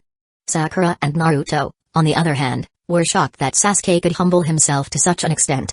After all, they were classmates of the same age, and Yoru wasn't older than them. Yet Sasuke was willing to acknowledge Yoru as his master. In the ninja world, becoming someone's apprentice was not the same as the usual teacher-student relationship between a jonin and their genin team. Becoming an apprentice meant Sasuke was voluntarily lowering his status, and the phrase "once a master, always a father" applied. Sasuke's decision to do this made Yoru's expression turn extremely awkward. He had no interest in playing the role of an elder to his peers. Moreover, Kakashi was Sasuke's teacher. If Sasuke did this, wouldn't that make Kakashi and Yoru equals? Just the thought of it was uncomfortable. Sasuke's actions would only embarrass Yoru and put him in an awkward position. As Sasuke was about to kneel, Yoru instantly released his chakra. The overwhelming chakra pressure prevented Sasuke from lowering his knees. Sasuke froze in place. He looked up at Yoru, stunned. "If you do this, we can't even be classmates anymore," Yoru said coldly. "Don't put me in a difficult spot." Sasuke was taken aback. After a moment, he understood what Yoru meant. Clenching his fists, he said, "But I want to get stronger. I know you can make me stronger. I'm willing to do anything to become stronger. Even if it costs me my life, as long as it helps me gain the strength to kill that man, I'm willing." Sasuke shouted at Yoru. But Yoru showed no intention of backing down. "So you're saying you have no confidence in surpassing that man through your own efforts?" Yoru's tone was serious. Sasuke remained silent. "Is that right?" Yoru pressed. Sasuke still didn't respond. Yoru deliberately mocked him. "Sasuke, I must have overestimated you. I thought you were someone with pride and backbone, someone who would become my strongest rival. But it seems you don't even deserve that title." Yoru, who was always calm and composed, suddenly saying something so harsh, left Sasuke feeling deeply unsettled. Didn't Yoru know how humiliating and disgraceful his words were? Of course, Sasuke knew. But he also knew how terrifying Itachi Uchiha was. A man capable of massacring his entire clan. Just thinking about that night filled Sasuke with despair. The stronger the people around him became, the more Itachi's overwhelming power shattered his confidence. Yoru's strength reminded Sasuke of Itachi Uchiha. The gap between him and Yoru had grown so vast that he couldn't even see Yoru's shadow anymore. And if the gap between him and Yoru was this great, then how much greater was the gap between him and Itachi? At this point, Sasuke could no longer stay calm. Chapter 84 Yoru's words struck deep into Sasuke's heart. He was angry but powerless to refute them. Yes, he had once believed he was a genius too, that he could catch up to Itachi Uchiha's footsteps. He had thought that one day he would become strong enough to kill Itachi, to avenge the Uchiha clan and his parents. But Yoru's presence repeatedly shattered his already fragile confidence. In Sasuke's mind, Itachi Uchiha was far too powerful. The stronger Yoru became, the more Sasuke realized how immense the gap between himself and Itachi truly was. He had even begun to doubt whether he could ever catch up to Itachi on his own. Could he really kill him? Did he even have the strength to make it possible? Would he be doomed to never avenge his clan or his parents? After a long silence, Sasuke lowered his head and spoke in a heavy tone. I want to believe that, but the stronger you are, the more I think about how strong he is. The gap between us is too big. I really have no hope of killing him. For the first time, Sasuke voiced such defeatist words. Even Yoru hadn't expected this.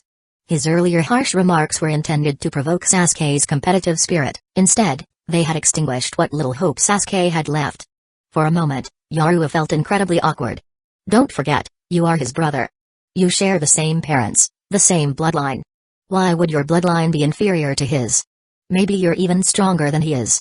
What you need most isn't learning some powerful ninjutsu. It's developing your Sharingan to its fullest potential. That's the core weapon of the Uchiha clan. Trying to learn ninjutsu from me is the most foolish thing you could do. I have no Sharingan, so I focus on ninjutsu because it's my only means of fighting. Can you be the same as me? If I had the Sharingan, I'd put all my effort into mastering it. Trying to learn ninjutsu from me is abandoning what makes you special. It's utterly stupid. Sasuke, I've never thought that you're weaker than your brother. Remember, you and he share the same bloodline. You can surpass him. And you'll do it with the Uchiha clan's eyes, with the legendary Sharingan. Your Sharingan has already awakened. If you keep honing it, you'll surpass him. You're an Uchiha, not some no-name ninja. Don't misdirect your efforts. Just as Naruto's greatest strength lies in mastering the power of the Nine Tails, your eyes are your foundation. Ninjutsu is only there to complement those eyes. Yoru patted Sasuke's shoulder and spoke earnestly. Of course, the main reason Yoru said all this was to avoid Sasuke actually becoming his apprentice. That would have been way too awkward. Besides, with Sasuke's personality, even if Yoru refused outright, Sasuke had to be willing to accept the refusal. If Sasuke didn't, Yoru's rejection would mean nothing, and Sasuke would just keep pestering him. Yoru had no interest in dealing with such trouble. After hearing Yoru's words, Sasuke lifted his head and looked at him, asking seriously, do I really have a chance? It was rare for Sasuke to show such a lack of confidence. Yoru smiled and said, trust me. You'll become far stronger than your brother. You're just being too impatient. Training takes time. You can't rush it. You can't become strong overnight, and your eyes need to be developed step by step. You're only 12 years old, why are you in such a hurry? Remember, a ninja's peak combat power comes after the age of 20. Do you think you're weak right now? Ask Kakashi-sensei, you're already stronger than many Chunin. As long as you learn more from Kakashi about developing the Sharingan and awakening the power of your Uchiha bloodline, it's not impossible for you to defeat your brother, or even the Hokage. Don't forget, the reason the Sharingan is feared throughout the ninja world is because it truly possesses a power that can bring despair. Lately, Sasuke had been feeling hopeless and defeated. But after hearing Yoru's words, he calmed down and regained his confidence. However, Sasuke soon noticed something odd and asked Yoru with a puzzled look, but you're the same age as me, so why are you so strong? Your strength right now surpasses even Jonin, and you've even defeated elite Jonin. Yoru hesitated for a moment, then quickly replied, that's because I've hit my growth spurt, and you haven't yet. Let me give you an example. If Naruto suddenly mastered the power of the Nine Tails, his strength would instantly rise to the level of a Hokage. I've been accumulating strength for years. You only see how strong I am now, but you didn't see the years of hard training and the blood and sweat I poured into reaching this level. Your growth spurt will come when your Sharingan awakens the three Tomoe. By then, I'll be the one looking up to you. Kakashi-sensei is incredibly strong with just one Sharingan. Think about it, you have two. If you awaken the three Tomoe, do you really think you'll be weaker than Kakashi-sensei? Your brother only has the three Tomoe Sharingan, right? By the way, how old was your brother when he left the village? Sasuke frowned and answered, 13. He remembered it clearly. See? Your brother left the village at 13, which means he hasn't had a teacher for all these years. On top of that, he's been on the run from Hidden Leaf Village. Do you think he's had time to train? Maybe his strength has even degraded since he left Hidden Leaf Village.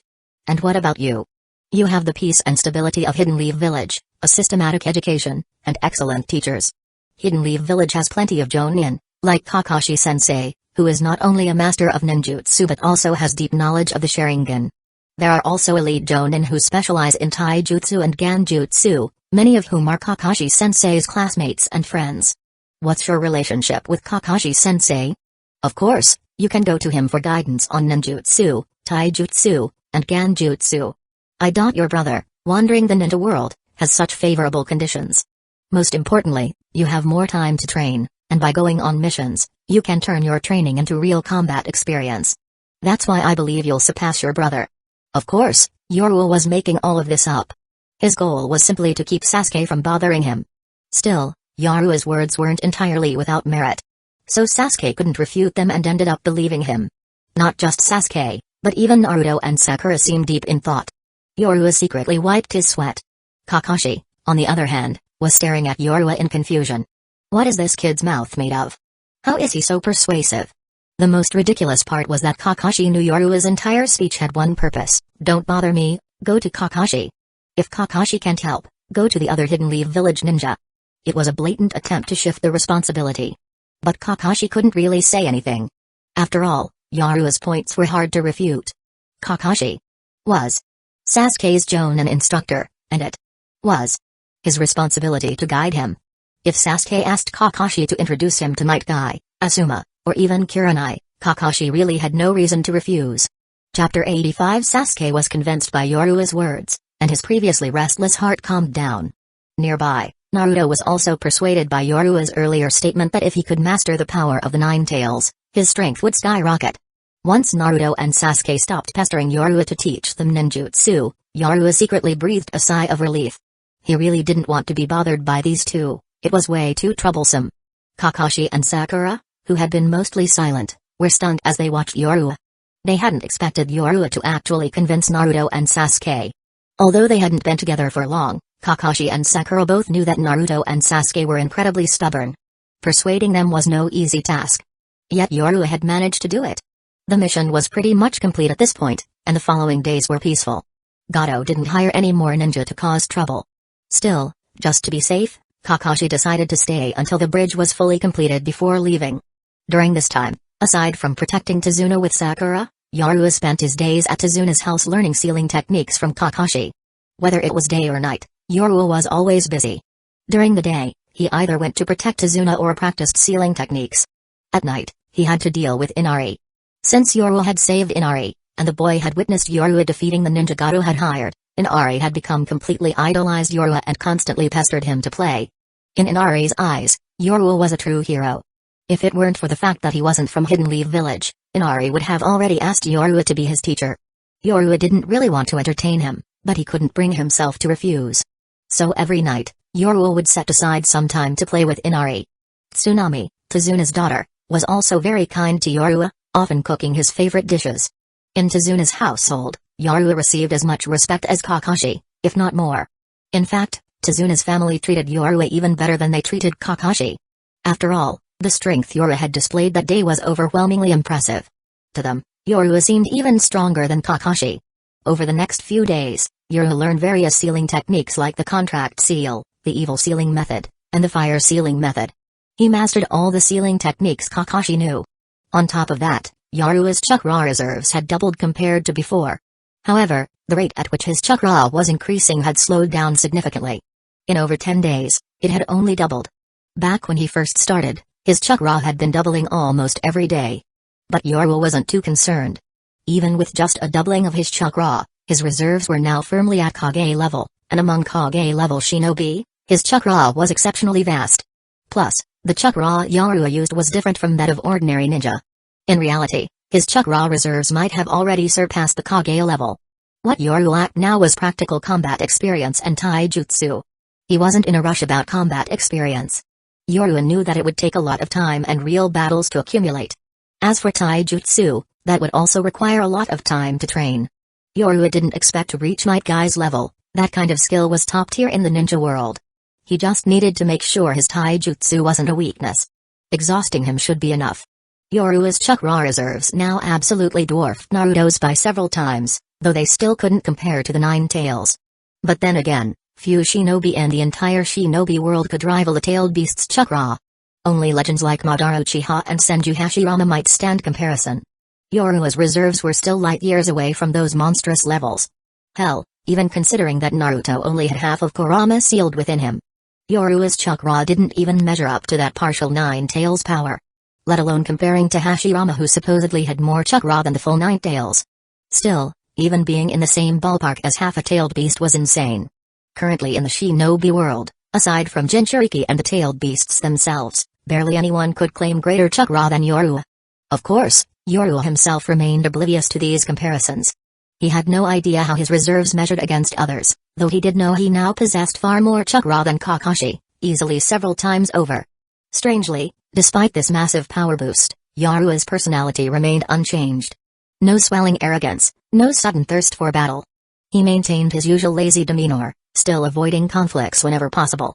Even when pestered by Naruto's antics, Sasuke's challenges, or little Inari begging to play, Yorua would just sigh and reluctantly comply.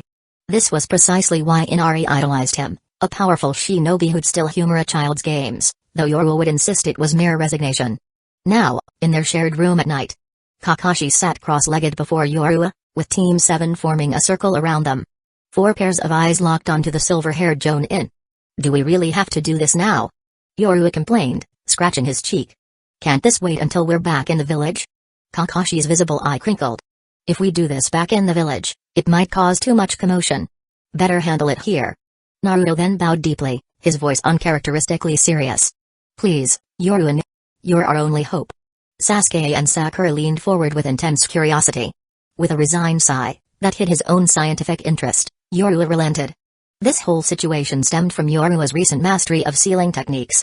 After witnessing the 4th Hokage's failsafe weakening during Naruto's last rampage, Kakashi wanted Yorua to reinforce the Nine-Tails seal. It was insane, entrusting such crucial work to someone who just learned sealing arts. One mistake could unleash the Kyuubi with no one present to subdue it. Yet here they were, with Naruto voluntarily exposing his stomach's swirling seal. As Yorua formed hand signs, his consciousness plunged into the seal's dark dimension. Drip. Drip. The dank, watery chamber materialized around him. Before the massive corroded gate, Yorua muttered, "No wonder Kurama's always pissed. Who designed this sewer-like prison?" Chapter 86. When the Nine Tails was sealed inside Uzumaki Mido and Uzumaki Kushina, it had been pinned against a scorching magma boulder, nailed down completely. Now, simply being confined in a cage was already a far better situation. No wonder the Nine Tails had never gone berserk while inside Mido or Kushina. Even without considering how powerful the sealing techniques used on it were, just their adamantine chains alone were enough to suppress it completely. Back then, even when Kushina was on the verge of death, the adamantine chains she released still left the Nine Tails utterly immobilized. If not for the fact that extracting the Nine Tails meant certain death for her, the beast would never have had a chance to escape from her body. In truth, the adamantine chains were a sealing technique that Yorua really wanted to learn. Unfortunately, this jutsu was bound to the Uzumaki clan's bloodline. Even Kakashi didn't know it. Yorua arrived at the space where the Nine Tails was sealed. He pushed open the giant iron gate in front of him. Inside the cage, the Nine Tails, which had been lying down, sensed the door opening. Its eyelids lifted slightly. A pair of blood-red pupils emerged from the darkness of the prison. The Nine Tails assumed Naruto had entered. But as Yorua slowly stepped inside, the beast frowned. It's not that brat?" Realizing that the visitor wasn't Naruto, the Nine Tails' expression turned furious. It even stood up, letting out a deafening roar at Yorua. The sheer pressure of its power left Yorua completely shaken. Just from its roar alone, he could sense its terrifying might. If they were outside, this single roar would be comparable to the power of an A-rank jutsu. And not just any A-rank jutsu, but a large-scale one. This was Yorua's first time seeing the Nine Tails, and he finally gained a proper understanding of its power. It was indeed overwhelmingly strong. But Yorua also knew that, right now, the Nine Tails was tightly sealed by the 8-trigram seal and had no way of escaping. If it really did break free, Yorua had no chance of defeating it. As expected of the nine-tailed demon fox, you really are as powerful as the legends say. Yorua muttered to himself. The Nine Tails was surprised that Yorua wasn't intimidated. Its massive eyes locked onto him as it spoke coldly. "Brat, who are you? Why are you here?" Yorua remained silent for a moment before finally looking up and saying, "So you're the Nine Tails." The Nine Tails' expression darkened, but it said nothing. Yorua continued as if talking to himself, "You really are powerful. But because you're so powerful, I definitely can't let you out. If you were freed, there wouldn't be anyone who could seal you again." Hearing this, the Nine Tails became enraged. Roar! Brat, you're seeking death. Another earth-shaking roar followed. The immense chakra pressure pushed Yoru back several steps. And this was merely the residual force leaking from the Nine Tails. It was terrifying to imagine how devastating it would be if the Nine Tails were actually released. Yoru had no confidence that he could reseal the beast. He would already be lucky just to survive. If the Nine Tails were to break free now, there was no one in Hidden Lee Village who could seal it. Not even the third Hokage. Even if he used the dead demon-consuming seal, the Nine Tails would have to be restrained first. Who could possibly accomplish that? The only reason Minato no Mikaze had managed to use the dead demon-consuming seal on the Nine Tails back then was that Kushina had used her adamantine chains to lock it down beforehand. But now, there was no one in Hidden Lee Village capable of restraining the Nine Tails. Not to mention, the dead demon-consuming seal was a one-time use technique. The third Hokage would never willingly resort to it unless absolutely necessary. Because of this, Yoru felt immense pressure at the moment. If he made a mistake and the Nine Tails broke free, even if he managed to survive, Naruto would not. A Jinchuriki could not live if their tailed beast was extracted. Even someone as strong as Uzumaki Kushina had only managed to survive for a short while thanks to the powerful vitality of the Uzumaki clan. For an ordinary Jinchuriki, losing their tailed beast meant instant death. The Nine Tails continued to roar at Yoru, recklessly unleashing its chakra. The iron gate sealing it trembled, as if the beast was on the verge of breaking free at any moment.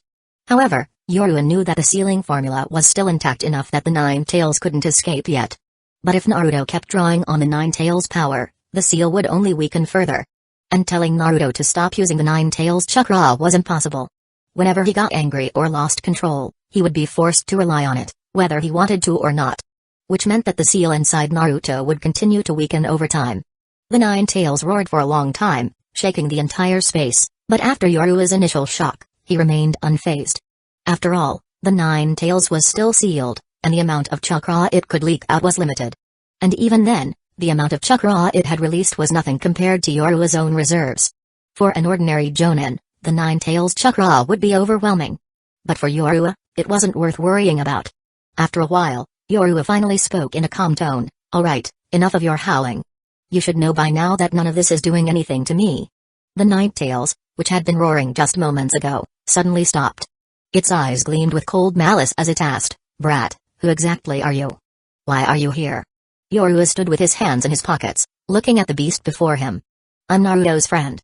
I came here today because I wanted to see the legendary Nine Tails for myself. Now that I've seen you, I have to admit, you really are powerful. I can't even imagine how terrifying the person who sealed you away must have been. You keep trying to lure Naruto into using your chakra, hoping to weaken the fourth Hokage's seal, aren't you? Well, that won't do. If you break out now, no one in Hidden Lee Village can stop you. I came here to reinforce the fourth Hokage's seal." Hearing this, the Nine Tails nearly burst into laughter. "Ha! Brat, you sure know how to talk big. Do you even know what a sealing technique is? You think you can strengthen the fourth Hokage's seal? Who do you think you are?" The Nine Tails didn't believe for a second that Yoru knew sealing techniques. Sealing techniques were extremely difficult to master. Even the most basic ones required great expertise, let alone the fourth Hokage's 8-trigram seal. That was an Uzumaki clan technique, having been sealed by 3 different Uzumaki over the decades. The Nine Tails knew better than anyone how powerful their sealing jutsu was. Yoru wasn't bothered by the beast's mockery. He knew the Nine Tails had always been like this. Believe it or not, but you'll be staying inside Naruto for the rest of your life. Don't even think about escaping. I'm getting started now, so don't interrupt me.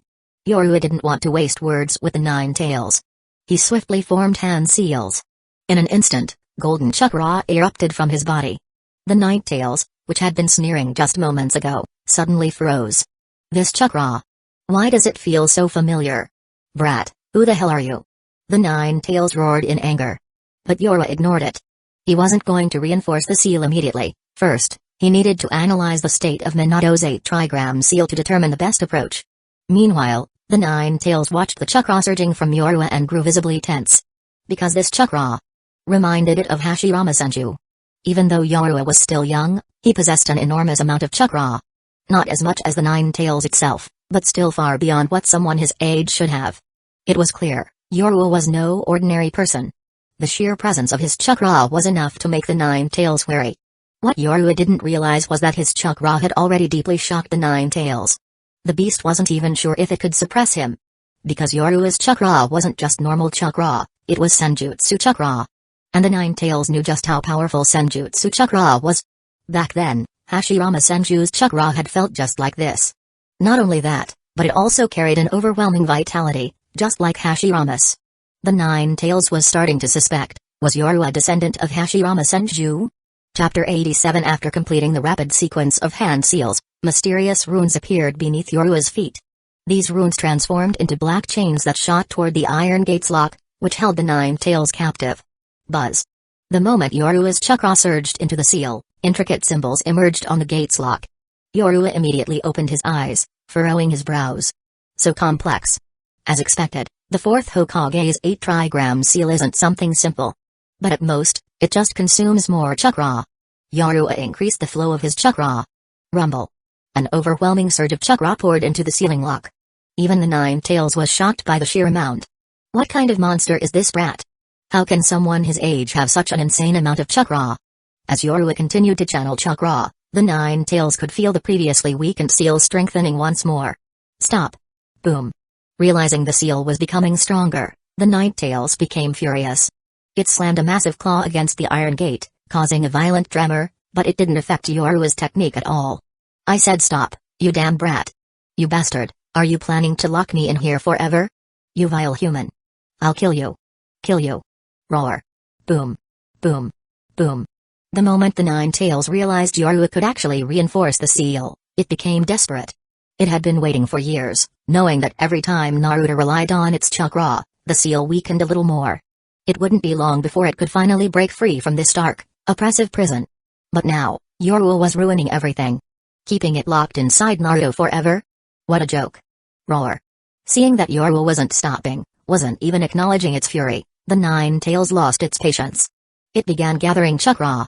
A deep red sphere of compressed energy rapidly formed in its mouth, a tailed beast ball. Die, you little brat. Feeling the terrifying energy of the tailed beast ball, Yorua frowned slightly. But he didn't stop.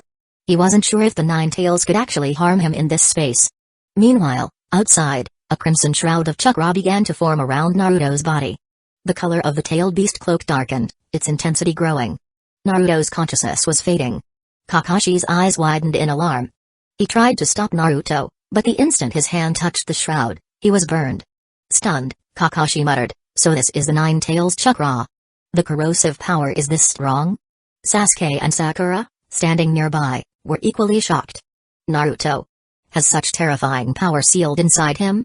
Yorua's consciousness was still inside Naruto's seal, leaving his body motionless in the real world. Kakashi wanted to intervene, but he feared that interrupting Yorua might put him in danger. Left with no choice, he turned to Sasuke and Sakura. Sasuke, Sakura, take Tazuna and get him far away from here. If Naruto loses control, he could hurt them. Kakashi regretted not being more prepared for this situation. He looked at Yorua's emotionless face, deeply worried for his safety, but at this moment, there was nothing he could do. Sasuke and Sakura, though concerned for both Yorua and Naruto, nodded and moved to carry out his orders. But for now, they could only follow Kakashi's orders and move Tazuna's family to safety. Fortunately, Tazuna's home was far from the town. If Naruto lost control, the destruction would be catastrophic. After Sasuke and Sakura left, Kakashi remained by Yorua's side, watching him and Naruto with a tense expression. Yorua showed no emotion, while Naruto's face twisted in pain. The crimson shroud of the tail beast cloak darkened further, and even without touching him directly, Kakashi could feel the sheer, oppressive menace of the Nine Tails chakra shaking his very soul. The furniture and objects in the room trembled under the constant waves of chakra, cracks forming throughout. The blood-red chakra swirling around Naruto radiated immense pressure, making even Kakashi feel suffocated. Inside Naruto's seal, Yorua was also under immense strain. The tailed beast ball in the Nine Tails' mouth was fully charged. He wasn't sure if, in this space, its attack could actually threaten his life. Yet, Yorua did not stop. He continued pouring chakra into the seal. The runes beneath his feet expanded, and the chains formed by the symbol surged wildly into the sealing lock. Sealing techniques consumed an enormous amount of chakra, but Yorua's reserves were vast, otherwise, he wouldn't have been able to sustain the technique for so long. The Nine Tails saw that Yorua remained unfazed despite its threats. Its fury exploded. Die, you little brat. Boom. The Nine Tails unleashed the tail beast ball. Rumble. Rumble. Rumble.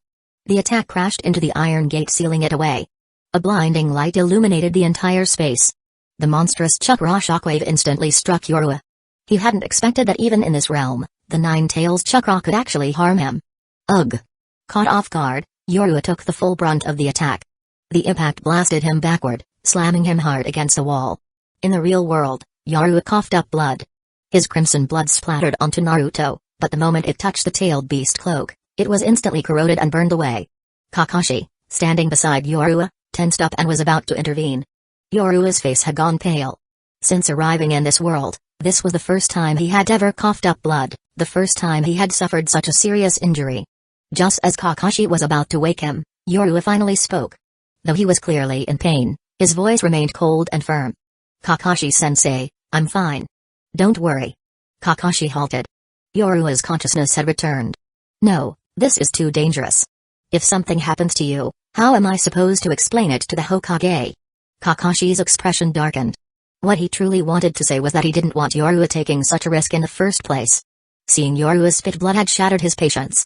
At that moment, he realized something. Yorua's safety mattered far more than the Nine-Tails sealed within Naruto. But Yorua only shook his head, his face serious. I'm fine. I was just testing whether the Nine-Tails could actually harm me in this space. I let my guard down, that was my mistake. It won't happen again. Kakashi-sensei, please leave. Stay away from me. I don't want you getting caught up in what happens next. Kakashi frowned. I'm not leaving you alone in such a dangerous situation. Kakashi-sensei, trust me. I need to handle this. If you stay, I won't be able to focus properly. For the first time, Yorua spoke to Kakashi in such a serious tone. Kakashi looked into Yorua's determined eyes. He knew that staying would only be a distraction. Even though he was worried, Yorua's expression told him there was no turning back. With no choice, Kakashi sighed, gave one last glance at Yorua and Naruto, then disappeared from the room. Chapter 88. After persuading Kakashi to leave, Yorua once again submerged his consciousness into Naruto's sealed space. Inside the sealed space, he saw the Nine-Tails continuously launching tailed beast bombs at the massive iron gate of the seal. The gate had already begun to tremble. Yorua stood up from the ground, dragging his nearly broken body, and slowly walked toward the Nine-Tails. Nine-Tails, you don't actually think you can get out, do you? No matter how much you struggle, it's all in vain. The Nine-Tails looked at Yorua with a grave expression. Brat, you really are something else. I can't believe you're still alive. Yorua straightened his posture, looked up, and smiled. Yeah, I didn't expect it either. I can actually get hurt in this space. This is the worst injury I've had in years. Hey. But that doesn't change anything. I'll just reinforce the seal again. You can forget about ever getting out in this lifetime. As he spoke, Yorua formed hand seals, preparing to cast another sealing technique. Mysterious runes appeared beneath his feet. The Nine-Tails glared at Yorua, furious yet increasingly wary. Yorua hadn't noticed, but the beast had. When its tailed beast bomb struck him earlier, his chakra had instinctively formed a golden barrier around him, protecting him. Otherwise, spitting up blood would have been the least of his worries. Even if he had survived, he would have likely been reduced to a vegetative state. And that power, Nine-Tails had never seen anything like it before. It resembled Sage Chakra but was even stronger. Even Sage Chakra couldn't have withstood its tailed beast bomb head-on. The presence Yorua exuded felt like a threat to its very soul. What is this kid's power?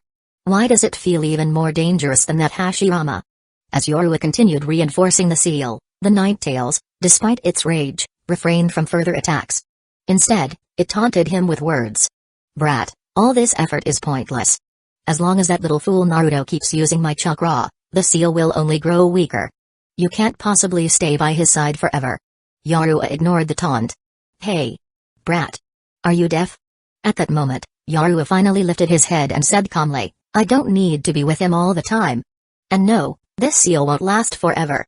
But when it finally breaks, it'll be because Naruto has completely tamed you and mastered your power. Ha ha ha. You must be insane. That little brat? Tame me? What a joke. If you were my Jinchuriki, I might believe it. You're stronger than my last two hosts, and I acknowledge your potential for the future. But Naruto? Ha. That brat doesn't even have pure Uzumaki blood. He doesn't know a single Uzumaki sealing technique. What gives him the right to control my power? What, is he going to master me by losing control of his emotions and begging for my chakra every time? Yorua sneered. So you've been locked up for so long that you've gone senile. If you can't see Naruto's potential, You're the real joke here. The Nine-Tails slammed a paw against the iron gate. Though the gate had been showing signs of loosening earlier, with Yorua's continuous repairs, the Nine-Tails attack could no longer shake it in the slightest.